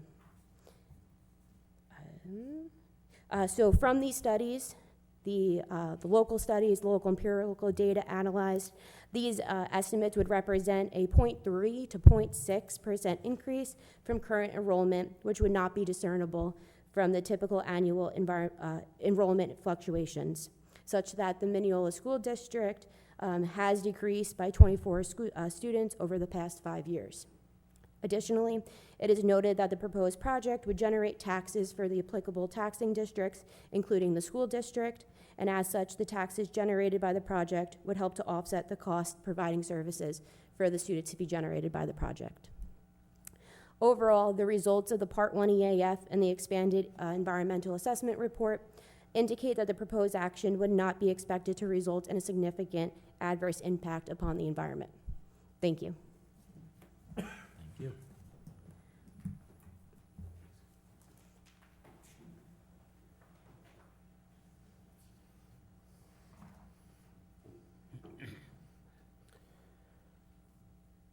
Along with and in support of our application, we also submitted and has been referred to several times during the testimony this evening, an expanded environmental assessment report, which was dated June of 2025, which was prepared by VHB. We ask that the entire expanded environmental assessment be included in the record, and frankly, without having to repeat its entire analysis, I think it's important that it's there, but I think we have summarized all of the principal points with regard to this application. As has been mentioned now, we have a section of the Village Code 550.55 that specifies the items that the board is to consider when considering a special permit. There are 9 of them. We can go through each one of them one by one, but suffice it to say, and I certainly can do that, but the board is well familiar with them. You know, the whole idea of the village's master plan, the whole idea of the overlay district, and the whole idea of this special permit was to understand that we wanted these buildings placed in the right place, in places where they should be. And if you go back to the Mineola master plan, Mineola, the master plan specifically considered Willis Avenue and the Willis Avenue corridor as a place that was suitable and probably even desirable for the kind of development that we are encouraging here today. The kind of mixed-use development, residential over retail, for a reason.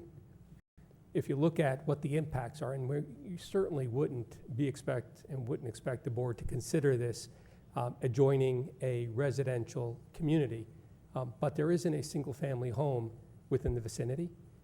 This backs up on these ball fields. Across the street, there are commercial properties. To the north, there are commercial and residential properties. To the south, there are commercial properties, and there is the Long Island Railroad. To the east, there's the Long Island Railroad. So if there was a place where we would consider the idea of residential development in a downtown along the Willis Avenue corridor, close to the Long Island Railroad, this is it.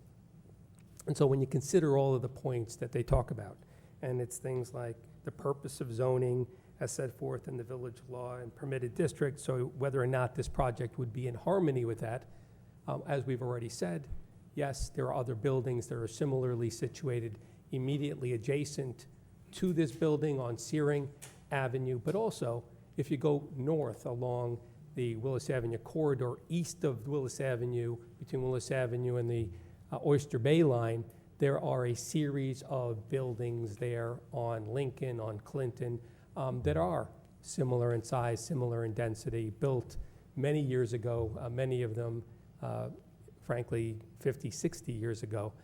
So they're not contemporary, but even back then, those buildings are 5-story and certainly are residential developments. Again, probably appropriate for those areas between the tracks and Willis Avenue that they didn't include a retail component, but we would urge the board to consider that along the Willis Avenue corridor, that retail component makes sense and certainly makes sense here. The second point is whether it's within the character, size, location, design, site layout as to be appropriate and in harmony with the community. And again, I think we already addressed that. Whether the proposed use will provide a desirable service, facility, or convenience to the area or otherwise contribute to the proper growth and development of the community is the third point. And again, in keeping with the village's own master plan and the consideration of the types of development that the master plan identified for the Willis Avenue corridor, this certainly fits within that, and certainly is consistent with the kinds of uses that the village has encouraged given this location. Fourth is whether the proposed use will be hazardous, conflicting, or incongruous to the immediate neighborhood by reason of excessive traffic, assembly of persons or vehicles, or proximity to travel routes. And again, to the points that were made by Mr. McTay and the questions by the board, I think his report clearly shows that the traffic impacts will not be significant. Frankly, I think the report actually indicates it'll be benign, but with an asterisk, because we do understand that the board has asked us to go back and consider the as-built conditions with regard to other developments within the village and come back with an analysis so that the board can have that perspective. And certainly, Mayor and Trustee Casado, your comments with regard to the intersection of Willis Avenue and First are understood and will be prepared to present. And I think that will only go to reinforce what has already been placed on the record and just solidify the point that there is not going to be an impact to traffic in this area as a result of the uses that are being proposed here today. 5 is whether it'll be objectionable to nearby residential dwellings. Again, the area is developed commercially. There are some multifamily uses immediately adjacent, but to the extent that we are considering the impacts on single-family residential homes in the area, they are not immediately adjacent to this project and will not be impacted by the board's consideration of the project. 6 is whether the proposed use will be harmonious use in the district in which it is situated and will hinder or discourage the appropriate use and development of adjacent uses. As I said in my initial comments, the underlying zone for this project and for this area is a combination of B1 and R5. And I think in keeping with the B1 and R5, with the retail piece comprising the B1, the R5 comprising the multifamily use, this frankly embodies those, both of those zoning codes with the added benefit of having the overlay on top of that, which allows the board to consider the additional density that we're requesting in light of its location and the circumstances that have been presented. And certainly in keeping with the village's master plan, which again encourages this type of development along the Willis Avenue corridor and within walking distance of the Long Island Railroad train station. 7th was the conservation of property values and the encouragement of the most appropriate uses of land. Again, we've already discussed this throughout this presentation, but this is a need in the community. Multifamily housing has been demonstrated to be a need.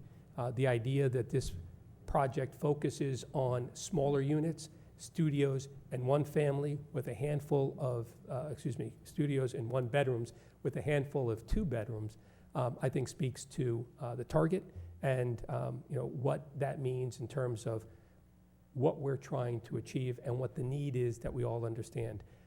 These units will be primarily targeted to young professionals, people who are starting off, maybe some people who are empty nesters and looking to downsize as well. But it is Mineola's location, its central location, its proximity to the Long Island Railroad Station, the courts, business hubs, and of course the hospital that make Mineola as attractive as it is. And we've seen that, and certainly the board has seen that in terms of the vacancy rate for the projects that have already been developed and proposed.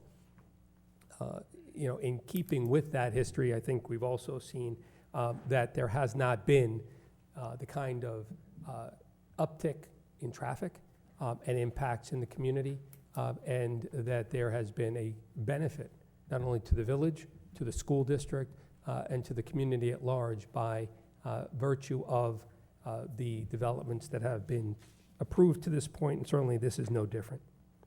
8th, the availability of adequate and proper public or private facilities for the treatment, drainage, removal of discharge of sewage, refuse, etc. In keeping with past practice and the village's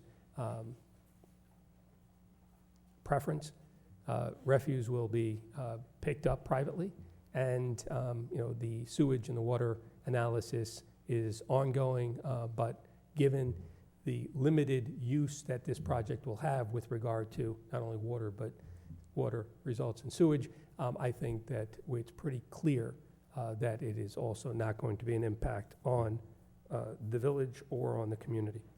And lastly is whether the use will cause disturbing emissions, electrical discharges, dust, light, vibration, noise, etc., which again is that generic catch-all, and the answer is no. And I think we all know what we're dealing with here. It's a residential development, very much in keeping with the developments that the board has already considered and approved, and certainly, I think, given the history of this particular applicant with regard to the project that has already been presented and approved and built on Searing Avenue, the craftsmanship, the quality is, I think, pretty clear and will be clear with regard to this project as well.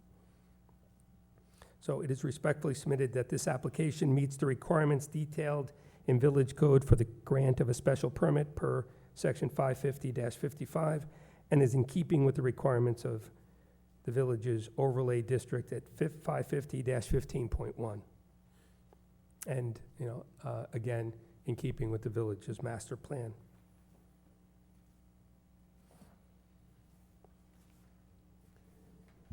Without getting into the history of the village's master plan, which it seems extraordinary, but is celebrating its 20th anniversary this year, it was developed and, I guess, approved and debated and discussed back in November of 2025. So it's been 20 years since the village went through that, and we can't talk about the village's master plan and November of 2025 without taking a moment to think about John Spellman and the work that John did and sort of spearheading the work that was done here, but also go back and talk about Phillips, Price, and Shapiro, and John Shapiro, who was the consultant, the village's consultant, and held all of the meetings and the charrettes that were held with community stakeholders to come up with this plan. And it is remarkable as you look back over 20 years to see how the plan has survived the test of time, and how a lot of the vision that was in that plan has come to fruition over 20 years. And if you go back and take a look at where we were and where we are today, it is in keeping with that plan and being, frankly, concerned with the plan and consistent with that plan that has led to the sort of smart development, smart growth that the village has experienced and that it has been recognized for.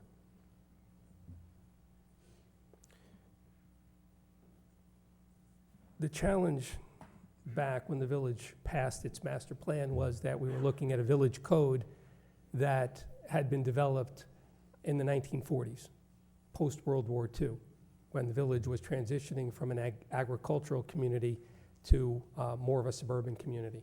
And that had been the code that had dictated the village's development in those 60, 70 years. And so the challenge was, well, what did we want to do going forward? It was forward thinking and not necessarily looking back, but remembering that the village is essentially and continues to essentially be a single family community, which is a good thing.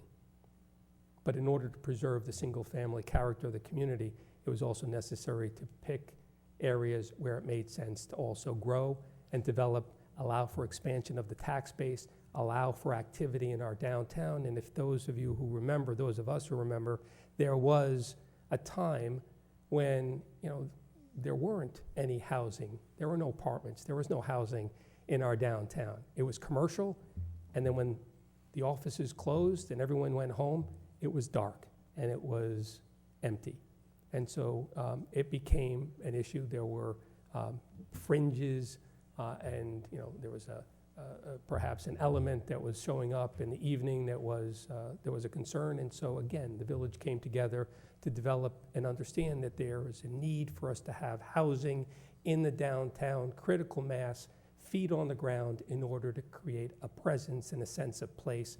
This project is every bit as much a part of that as the efforts that the village has had over the last 20 years. So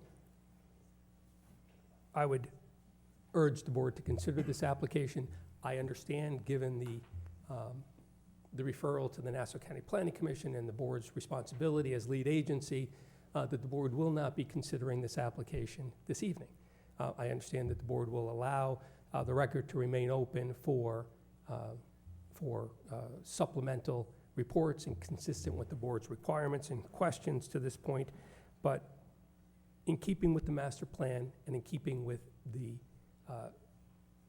nature and character of the neighborhood, in keeping with this particular application and its interconnection in that public-private partnership that I discussed earlier, I think that this is a good project for the village. I think it'll fit a need for the village. I think it will be good for that area and for the village's recreational facilities in those areas.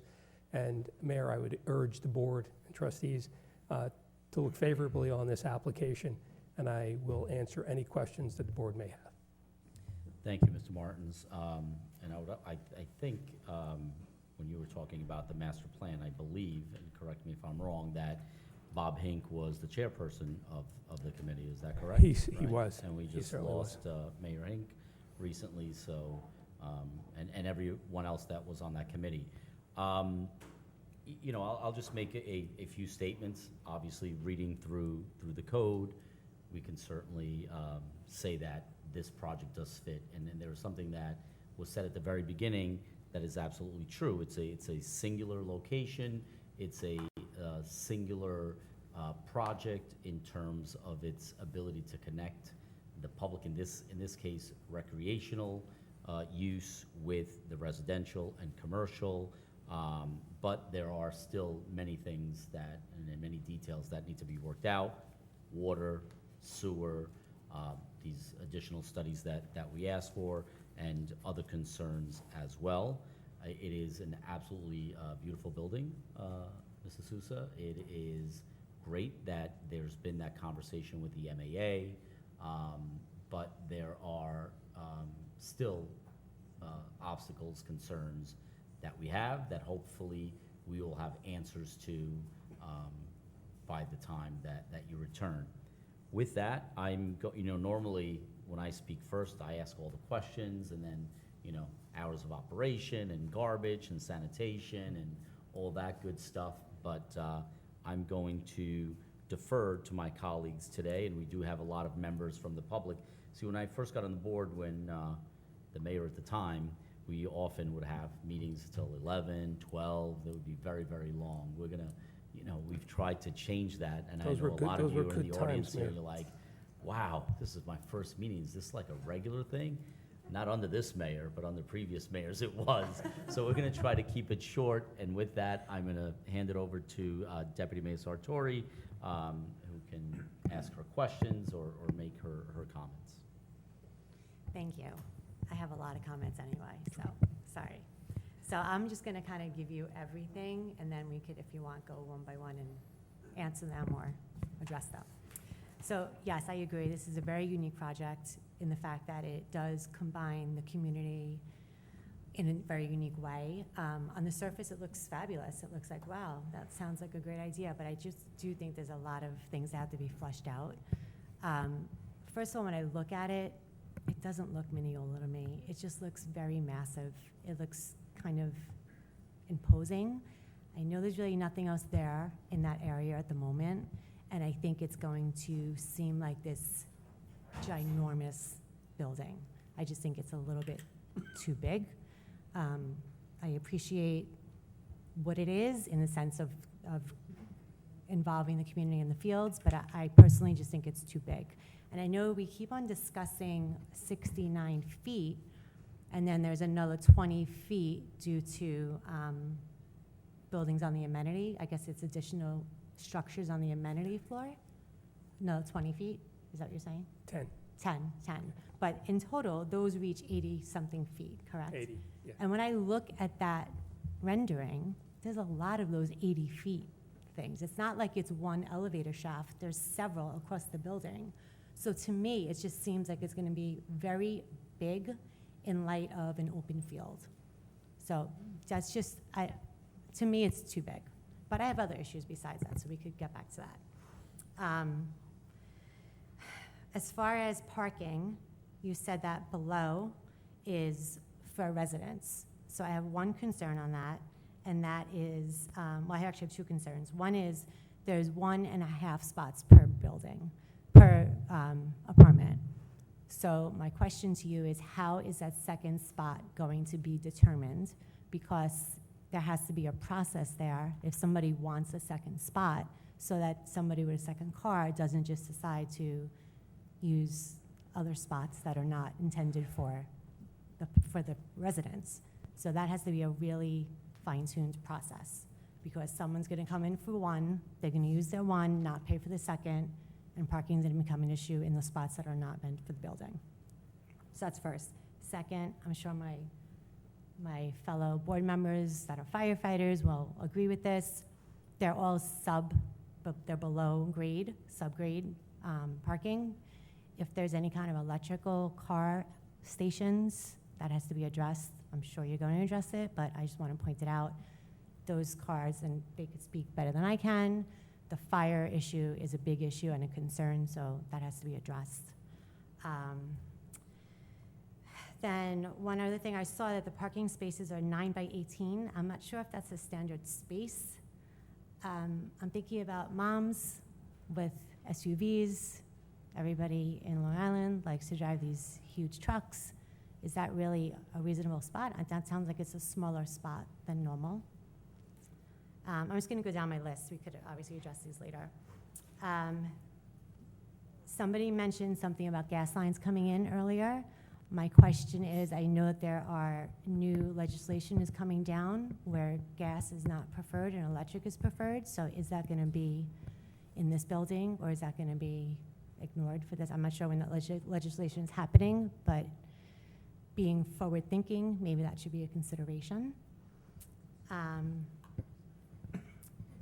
Then I have some issues with the field. Now, I love that you're incorporating MAA in this. I love it. I think it's great, but I'm very familiar with those fields. I had children who played on those fields for a long time, and I like stadium seating.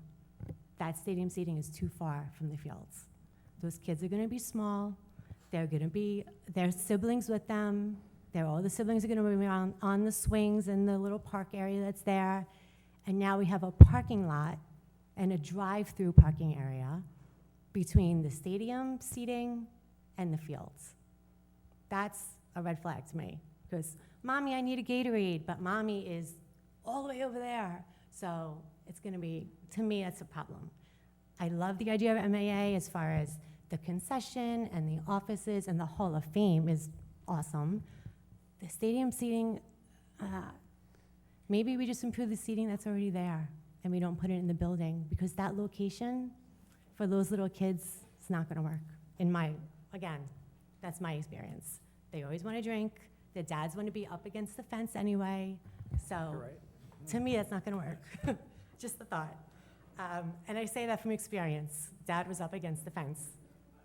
So just saying, small children, parking, doesn't work for me. As far as also traffic flow, I agree with the First and Willis Avenue needs to be addressed, because when you turn off of First, it's a very short distance to the driveway of either getting into the fields or getting into the building. So there's gonna be a backup if there's cars waiting to get into those, crossing over the traffic to get in. So I do think First and Willis needs to just be looked at for that reason. Let's see what else I have. Oh, back to the fields. In the packages you gave us, it says 26 months to build. How does that work with games and with MAA? What's the time frame? How do we still have an MAA that's operating, because we can't lose use of those fields? So that's timely for me. I said second spot spotting. Oh, okay, another thing. Beer garden up top. Who's running that? Who's managing that? Is it gonna be outsourced to a totally different party? Just kind of who's operating all that? Because I'm not really clear on kind of who's running it. Is it just for the residents? Is it gonna be an outside restaurant that's coming in? Is it gonna be you guys that are gonna be responsible for everything that's going on up there? And I kind of want to understand, and maybe it's not at that point yet, but hours of operation and kind of what that looks like going forward. Let's see, what else did I have for you? So- You're going to take everyone's questions. I'm sorry, but this is what happens when you talk. No, Jack. this is great. But- So yeah, my biggest issue, honestly, and listen, all those other things I'm sure could be fleshed out, where the stadiums are, who's running the beer garden, those are details that could be fleshed out. I just think it's too big. It's too big. I think while it's a beautiful rendering, it looks very contemporary. It doesn't look Mineola. I feel like I'm looking at a building that's going up in the city, and it's just the amount of people that are going to be there, and I don't know. It's just, I'm not in love with it. I'm in love with the idea. I'm in love with something that's mixed use involving our community going in that location, 100%. Sure. I just think it needs to be a smaller version of it. Okay. I'm going to run through these Okay. pretty You want- quickly. Sorry, do you want to No. do the whole You want one board? at a time? No, I'll do one at a time, because Okay. I'm gonna miss something. But, Okay, I'm sorry, I threw a lot And of I do different. want to clarify just one thing, that obviously, any retail use in any of those spaces, including the rooftop restaurant, would have to come here That's for right. approval, and so we would work out those details. So I think this is conceptual at this point. We don't know, I mean, I know they've been saying a brewery, but it could be, you know, an ice cream shop. a It could be, steakhouse, it could be anything. There is nothing that is frankly even considered. We just thought that, the owner thought that a brewery would be an interesting piece up there. You know, we're thinking Lost Farmer, brewery, an area up there, kind of away from most people. The elevator would go directly up there, so it wouldn't require going through the building to get there. And so there are some elements there that lend themselves to it. It's not a requirement. We just figured it was a good element. And Mayor, to your point, whatever is proposed would have to come back here. It would have to be presented. All of this would have to be considered by the board, and they would have to provide you, and again, it is not contemplated that it would be operated by the building owner. It would be a separate Okay. use. They would have to explain the use, the hours of operation, and all of the other things that the board would question with regard to that. With Can I ask you regard, one more question on that? Sure. So that's totally separate from the amenities floor? The access and all of it is separate from the amenities? the side of the building? amenities floor. Roof, I should say. If you look at the, if you look at the roof plan, it tends to be centered here. Okay, And this is separate and apart. The pool, the different, I guess, amenities, weight Yeah. room, and the like, are central, more, I guess, central facing Willis Avenue, not in the back here, where this is. so At the least that's the way it's access is designed. different? The access is different. So someone coming from the field could go to that restaurant area and Right. not go into And the not go amenities into area? and not go into the building, not go into the residential Okay. portion of the building, not go into the amenity space. Right, You know, there's a priority on making sure that areas remain private and security, that it remains separate. great, In terms of size and massing, yeah. I would just say that from the street, you would probably look at it much the same way you would look at what are now the Fairfield apartments on Searing, in terms of what you would see and how you would see it. It's certainly a lot smaller than some of the higher density buildings that the village has considered in the past, certainly by probably 20, 30 feet. So it's more in keeping with what you see on Searing. The rendering may make it seem bigger because of just how things are displayed, but I would encourage the board, if you want, in terms of context, go look at some of the buildings that are there currently, and you kind of get a sense of how it's going to be massed. This building happens to be longer. Those buildings on Searing happen to be in a hollow square with hollow, I guess that's the way that they built them at the time. So it's four-sided with an open area in the middle. So they will probably tend to be actually more dense than these. This happens to have taken advantage of that piece along Willis Avenue. So it may look longer, but in terms of more massive, I disagree, and I would just encourage the board to perhaps take a look at some of the buildings that have actually been built, and maybe the architect needs to find a better person to do their elevations.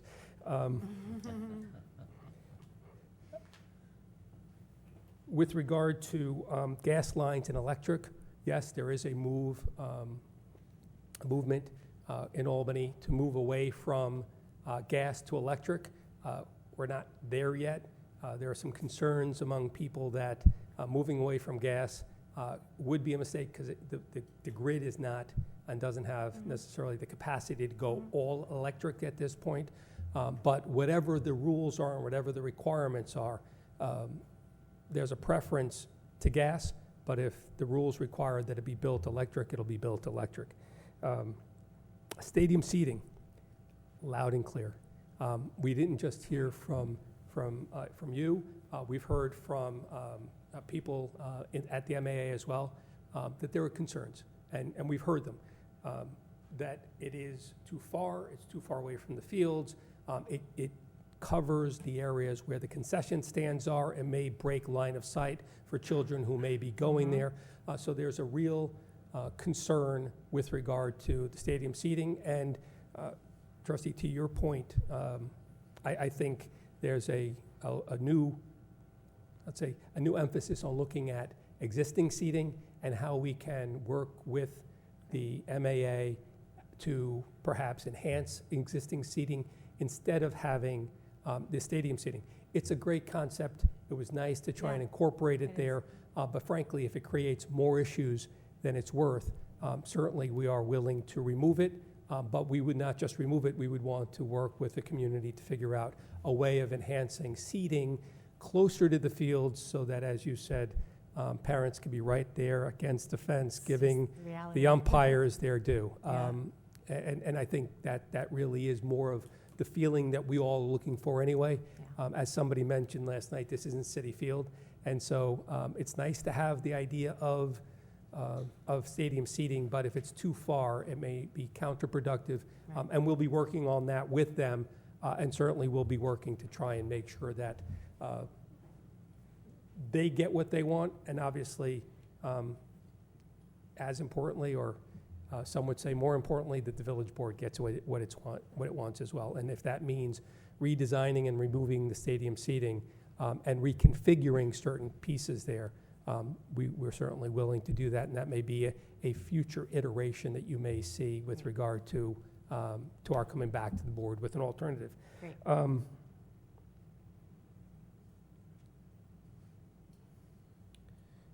We also spoke to the MAA with regard to staging. It is important that the MAA continue to have access to the fields, that the parents and the children continue to use these fields. We have experience working with the MAA with regard to the previous project that this owner has developed. I think they did that in a very thoughtful way and in coordination, always making sure that they were not interfering with the use of the ball fields and with the experience that the children had and that the association had, and this would be no different. We have had some very preliminary conversations with regard to this. It came up during our conversations. We're going to need to work through a schedule that allows for staging and can show that it can be done simultaneously, with the priority being that the ball fields and the continued use of the ball fields is the priority, and that this project can be built around that, and not vice versa. Parking, the 1.5 spots. Yes. This comes up with all of our projects, and certainly it comes up, and I think our experience has been one. There are certain caveats. We provide the parking. The owner cannot charge for parking. The parking is included. The experience, I think, from the other projects is that there is enough parking and that there is not overflow parking. If anything, there are empty parking spots in these buildings because of the 1.5 spots. We're not arguing with regard to providing them. We provided them, obviously, to the village, and they're part of this. But if the village has conditions on how they would prefer, given the other projects and some of the experiences you've had, we're certainly willing to take those as well. We know that it's 1.5 spots. We know that they're not going to be charged extra for them. And I think we leave it, as we have with other projects, to the ownership for them to decide how they'll allocate that second spot for somebody who wants it. I think the experience that we've seen is that there aren't many who want the second spot. A lot of these buildings that are built closer to the train station or transit-oriented, people walk and they use mass transit. More and more people use alternative for transportation. Some people don't even have cars, something that would probably have been unthinkable just a few years ago. And they get around using ride-sharing apps and the like. So we will work on it, but certainly whatever the board feels is appropriate, we're more than prepared to do that, and certainly in keeping with what the board has done consistently with other projects. And with regard to First Street, we'll do that. Thank you. Thank you. Anything else? Deputy Mayor? No, thank you. I mean, listen, the MAA Fields are definitely a jewel for this really is. village, and I'm happy for the MAA to have this opportunity to have a clean slate and kind of renovate what they need. That the MAA house definitely needs help, so this is a wonderful time for them to be able to do that. I'm glad you hear me on the stadium seating and some of the other things we said. And I hear what you're saying about Searingtown, but those buildings are large. They're kind of off the main road a bit, right? There's Corpus Christi, another church right there, and the funeral parlor right there. So they're kind of set back more against the railroad. To me, this is going to seem like it doesn't fit in that area because there is no other place for a big building to pop up at this time. So it still just seems too massive for me. I appreciate that you're going to work with us on it. I do, as I said, believe in the project, but I don't believe in it in this phase. So Thank you. I look forward to seeing additional renderings from you guys. Thank you. Thanks. Thank you very much. And I know I said I was going to pass it on, but there was a couple of things that you reminded me of, Deputy Mayor. So, and we're going to kind of backtrack. Building materials, Mr. Martins, will it be in the same vein as Royal Blue? Will it be stick? What will the building materials be?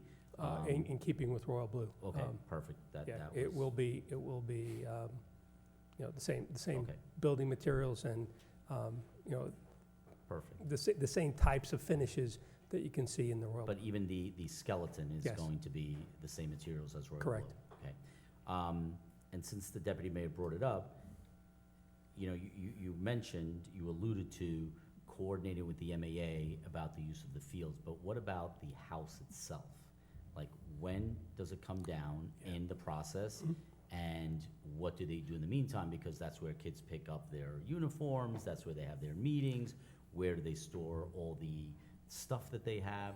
Will you provide, a trailer or some kind of modular situation? Two things, yeah. We had a conversation, again, briefly on the subject, but it did come up, and the idea was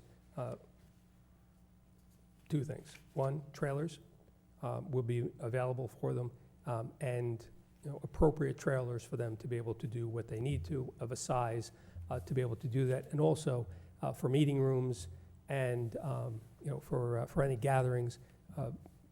We have space at the Royal Blue that are common areas, that are spaces that could be made available also to the MAA for meetings, so that there would be alternatives to not having a place. If we know if the house comes down, there has to be an alternative, and it will be comprised of both. We'll work those details out with the MAA, but they will not have an issue, and we'll make sure that they are properly addressed in both ways.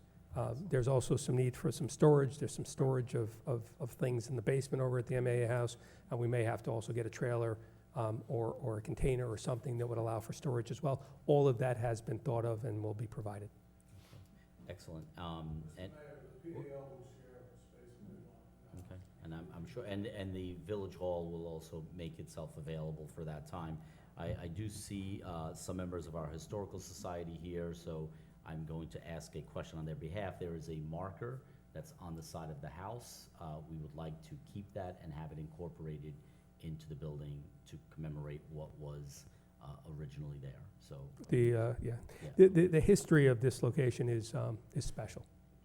This was, for those who don't know, this was the Nassau County Orphanage.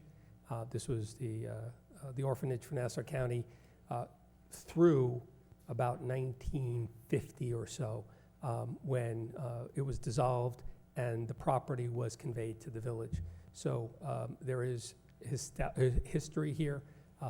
The orphanage, in conveying the property to the village, did require that the area be used for recreational use and for children's uses. And so we are aware of it, and that's why, frankly, as part of this, it is almost a recognition of that this building has been designed in a way that integrates that recreational use and that children's use into the building as well. And certainly, the marker makes all the sense, and I can commit. I have not spoken to Mr. Pergament, but I will commit on his behalf to work with the Historical Society to make sure that there is an appropriate recognition, whether it is taking that plaque and placing it there, or whether there's something else that the Historical Society would like us to do, but we'll work with them to make sure that the history is also incorporated into whatever is done here. Right, there's also another plaque on Willis Avenue that I think commemorates the First Presbyterian Church or something like that. And interestingly enough, a couple of caveats. The organization, which I guess now is the FCA, it kind of evolved into the FCA Family and Children's Association. Used to be called like the Association or the Organization of Friendless Children. I think that was the original name of it for orphans. Not politically correct for 2025, but I guess that was okay in the late 1800s, early 1900s. And what is today the PAL House was actually moved there. It wasn't originally there. It was originally where this building wants to go, and it was moved physically from Willis Avenue at about this location around the block to where it sits today. So a lot of history of that area. We'd like to maintain it, recognize it, record it. So if we can incorporate that, that would be great. But again, it's getting late. So Mr. Casado. Thank you. Mr. Martins, good evening. Good evening. How are you, So sir? I think you know that throughout the 1980s and 1990s, I was very involved and deeply committed with the MAA. Yes, sir. Multiple years as a coach, and then Little League president for 2 years, and then MAA president for 3 years. And by the way, 69 years ago, when I was 8 years old, I played on those very same fields that we're talking about today. And when you were president, I was playing on those fields as well, Mr. Casado. So, yes. So back in the 80s, when I was, again, deeply involved, I realized then that the MAA house needed to be replaced. But thanks to our DPW crews, the village did what they needed to do to get the house up and running. So naturally, when I heard that the idea came that they wanted to replace the MAA house, I was a happy camper until last Wednesday when I received these plans, because I didn't expect to see what I saw. And to be very honest with you, Mr. Martins, and everybody here today that's representing this project, in my opinion, this is a very beautiful concept, but it's just too big. It doesn't deserve to be in this location, and to be on Willis Avenue, a single-lane, one-direction road, again, it just looks too big. And as a first responder, I am also concerned with the below-grade parking that you're planning to do. But I do have other questions. The MAA concession stand, Yes. Going to be serving hot food there, hot grills? Will there be grills there to cook hot food? Entirely up to the village and entirely up to the MAA. I won't speak to that issue. The area is being... They can do that if they wanted to. With the village's permission, certainly they can do it. And, I think it would be in keeping with the facilities that they have Yeah, now. yes. And I think we would all obviously encourage that. But the areas that we spoke to, including the concession stand, and it may very well be that the MAA doesn't want a concession stand there. And that area will be provided to the village for the village to use any way it wishes. If they do want a concession stand there, great. If they don't want a concession stand there, the village has the option of using it for something else. You know, and I could rattle off a list, and I'm sure all of us have ideas that would lend themselves to something that would be appropriate here. You know, if you want to have if the village wants to allow the MAA to use it, great. If they want to allow the Historical Society to have a area where they can exhibit, you know, and have a display and exhibit as part of that, that's perfectly okay as well. The idea of the application was to allow for a space to be available for recreational use in keeping with what was there at the house. Okay. But certainly, we have no, we have no standing to tell the village or the MAA how they should use that property. It will be deeded to the village, and frankly, belonging to you. I would just consider you use it in the best way you feel you should. Okay. Now, But if I regarding, may interrupt, but if we decide to go with what's there, you guys build it out. Correct. Correct. okay, thank you, Mayor. Regarding storage, did you talk to the MAA regarding how much storage they really need, or did you just pick a number? We have had discussions with the MAA. The owner has had discussions with the MAA. I had a brief discussion with the MAA. We showed storage within the plan. On the first floor, there's Yes, I some saw small that. space for Yes. storage. And the stadium seating was designed so as to allow for The state bottom, yeah. storage below both areas. Both areas are elevated about 7 feet to the lowest chair, the base of the lowest chair. And so all of that space below that would be available for storage as well, to the extent that there's a decision that the stadium seating gets removed, that storage will be accommodated elsewhere. Okay, okay, okay. So some of the questions have already been answered. So I've got a final question. Maybe it's a valid concern, maybe it's a stupid concern, but right behind you is Field 2. Minor league field, when your kids are like 9 and 10 years old, they're gonna be staring west, they're gonna be staring at the backstop and the batter at home plate, and behind them, they're gonna be staring at this building. The stadium seating. What's that? You mean the seating? No, the building itself. Sure. So if a batter hits a fly ball, is the color of this building and the height of this building and the mural that's so abstract, are they gonna lose sight of the fly ball?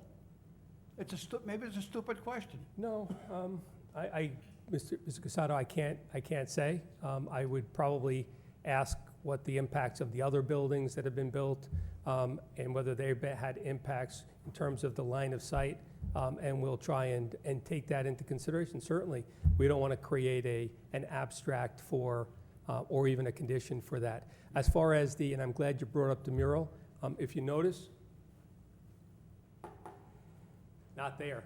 You took it out? Yeah, I know it's on there. I couldn't get there in time. But, you know, I believe strongly that one person's art is sometimes someone else's graffiti. And so rather than presuppose putting a mural or anything on here or representation, that could also be a point of discussion with the village. And if the preference is that we not have it, we don't have it.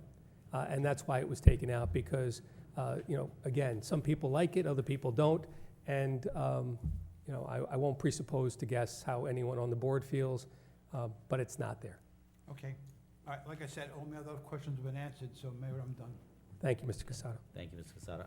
I would say that in terms of Field 2, not that the day op center was as tall as this, but you know, these kids are not exactly Aaron Judge. They're not hitting, you know, balls No, 80 but- feet into the air. So I think the concern of the line of sight is probably, and the color is very similar, a light beige, is probably no different with this building than it would be, or it was with the existing building that's there now for that particular field. I don't think it's a stupid question at all. I think it's certainly important, but I don't think that 9 or 10-year-olds are hitting it 5 or 6 stories high.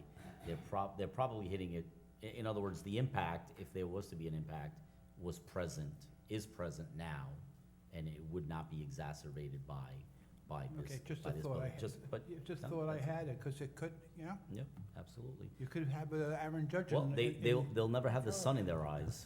That was the problem. That's- It was always the setting sun that caused the Yeah. trouble. Yeah, yeah, there was, yeah, that they did. Trustee Clark? Good evening. Good evening, Um, trustee. Most of the same concerns the other members of the board had, I have.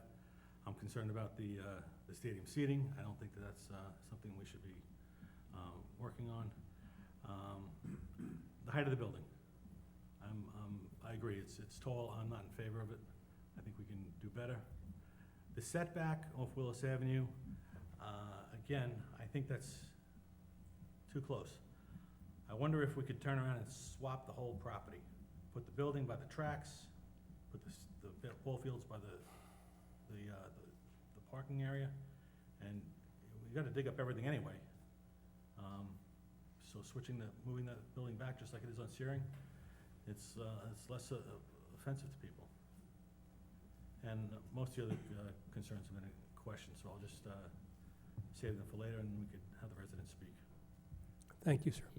I think Mr. Gibbons probably just had a mini stroke because he just worked on an easement, and now to switch the property all the way from the front to the back. But I do understand your point, and I will say this, that although we did have the master plan in 2005, we have since refined that master plan, creating this historical area, which this is just outside of, and this is why it was important that I corrected Mr. Casado earlier. On Second Street, there's a 4-story building going in. On First and Main, there is a 3-story above 1 parking right next to across the street from the post office, again 4 stories.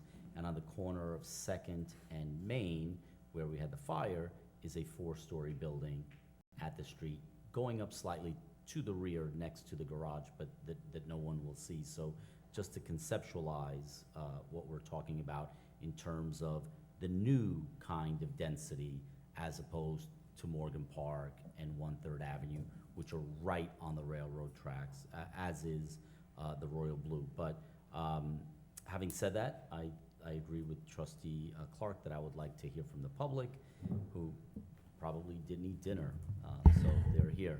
So if you don't mind, we'll get to it. Anyone in the first row? Anyone in the second row? Anyone in the third row?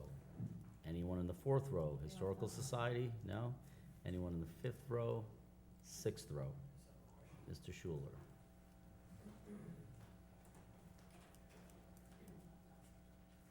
State my name. Yep. Mike Schuler, resident of Mineola. What is, I keep hearing, not a substantial impact on traffic. What is acceptable? Okay, we'll write that down. Anybody else in the sixth row? And the seventh row, the last row? No. Well, if you'd have to come up and say that on the record. On the record.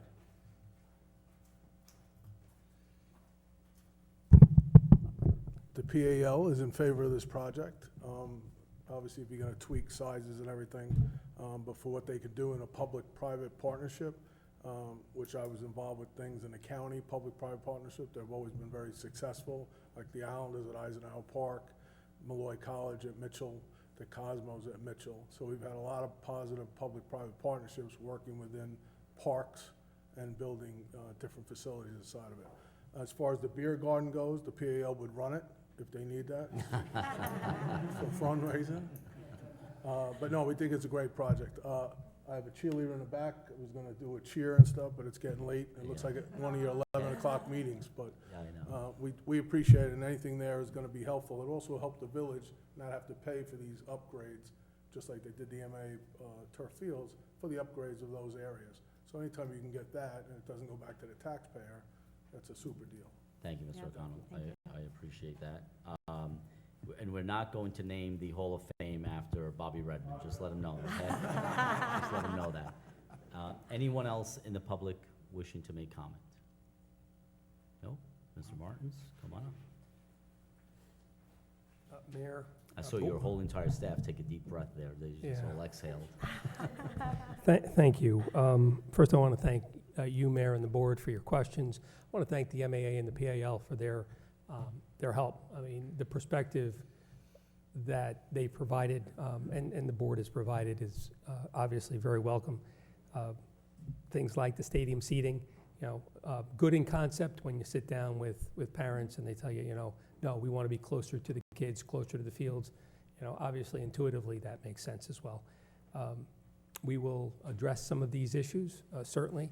I understand that the board will not be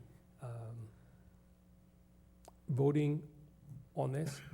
I obviously will ask if the board will keep the record open for us to supplement it with the things that we've been asked to do, but otherwise close the record so we can come back and present on those issues on the next date.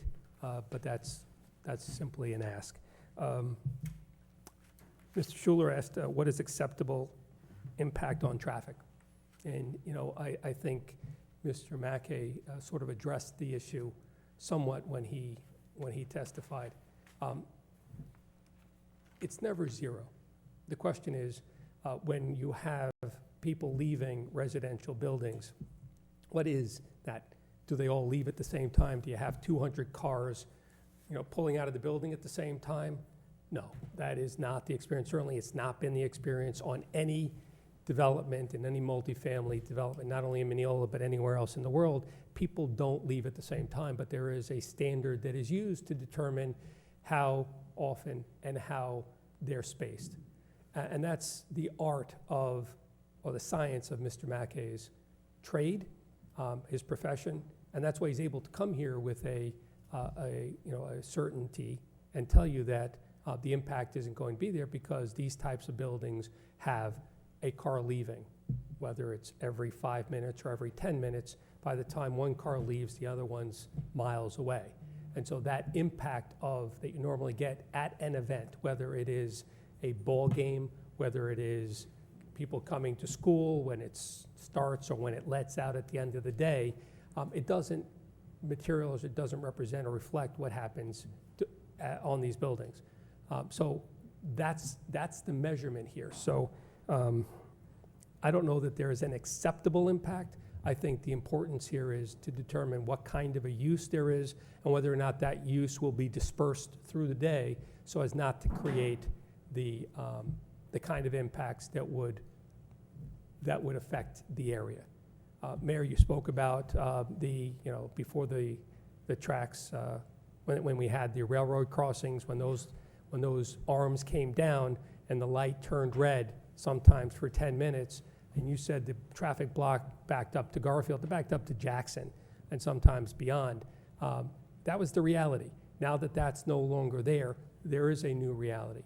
But I think what we're trying to avoid is those significant movement of cars that will impact the area, not the one car that comes out or the car that comes down First Street to make it the left, and then the other car comes by, a minute or two later, or maybe there are two cars stacked. I'll just remind the board of this, and this is great in the context of what we're discussing. Some time ago, the village built the intermodal center down at the train station. That was about 20 years ago or so. That has about 900 cars. And immediately afterwards, Winthrop built their parking garage next door, literally across the street, which was also about 1,000 cars. And about 5 years or 10 years after that, they decided to put another couple of levels on top of it, which added almost another 1,000 cars to that area. So you had, in the space of 10 years, about 3,000 cars that were placed across the street from each other in two parking garages at the 5th busiest train station on Long Island. And yes, sometimes when you leave and you go to the train station, you pick somebody up and you go out to Old Country Road and you hit that light, because everything funnels to the same place, you may have to wait a cycle to get through that light. But more often than not, you don't. And so that's what traffic does. It flows, people don't leave at the same time, and you don't see that kind of traffic. So when you're talking about 300 parking spots in a residential development, that's the context within which, and I don't mean to steal Mr. Mackey's profession, but that's pretty much how it works. So we'll be prepared to discuss first in Willis. We'll come back with some further comments with regard to the stadium seating. We'll work with the MAA and the PAL with regard to addressing some of those issues. And Mayor will reach out to the village and the board itself for some guidance on some of these issues, and we'll be prepared when it is rescheduled. Thank you. Absolutely. Thank you, Thank Ms. you. Martins. And Mr. Shul, I think to answer your question, one of the first lessons I learned on this board was when there was a study, and they were studying the intersection of Old Country Road and Franklin Avenue, and they rate intersections based on letters, A, B, C, D, E, F. So if you're an F, you can only be an F. And if it gets worse, you're an F. So so that's the thing. So I do understand your question. In this case, I think Second and Willis went from what probably was an F to something much better than that now. So is it a B? Is it a C? I don't know. Could it make it from a B to a C or from a C to a D? Yes, but I think in the long run, it will be negligible. I'll give you an example. First Street and Mineola Boulevard and Mineola Boulevard and Second Street, those are probably the two worst intersections in the village. We have zero control over it. It's the county, it's the sequencing of lights, and that's why traffic studies are important and parking studies are important. And where those three curb cuts are placed is important. Are they close to First Street? Or are they further north where the existing curb cuts are? Because needless to say, everyone who's coming out of this building they're not all going south, and they're not all going north. So it's important where the location is, and so that's why it's there. But to your point, there are impacts, but we also have to consider the alternative. No, they are, but that's why you notice that I asked that Mr. Mackey come back with real-world examples, right?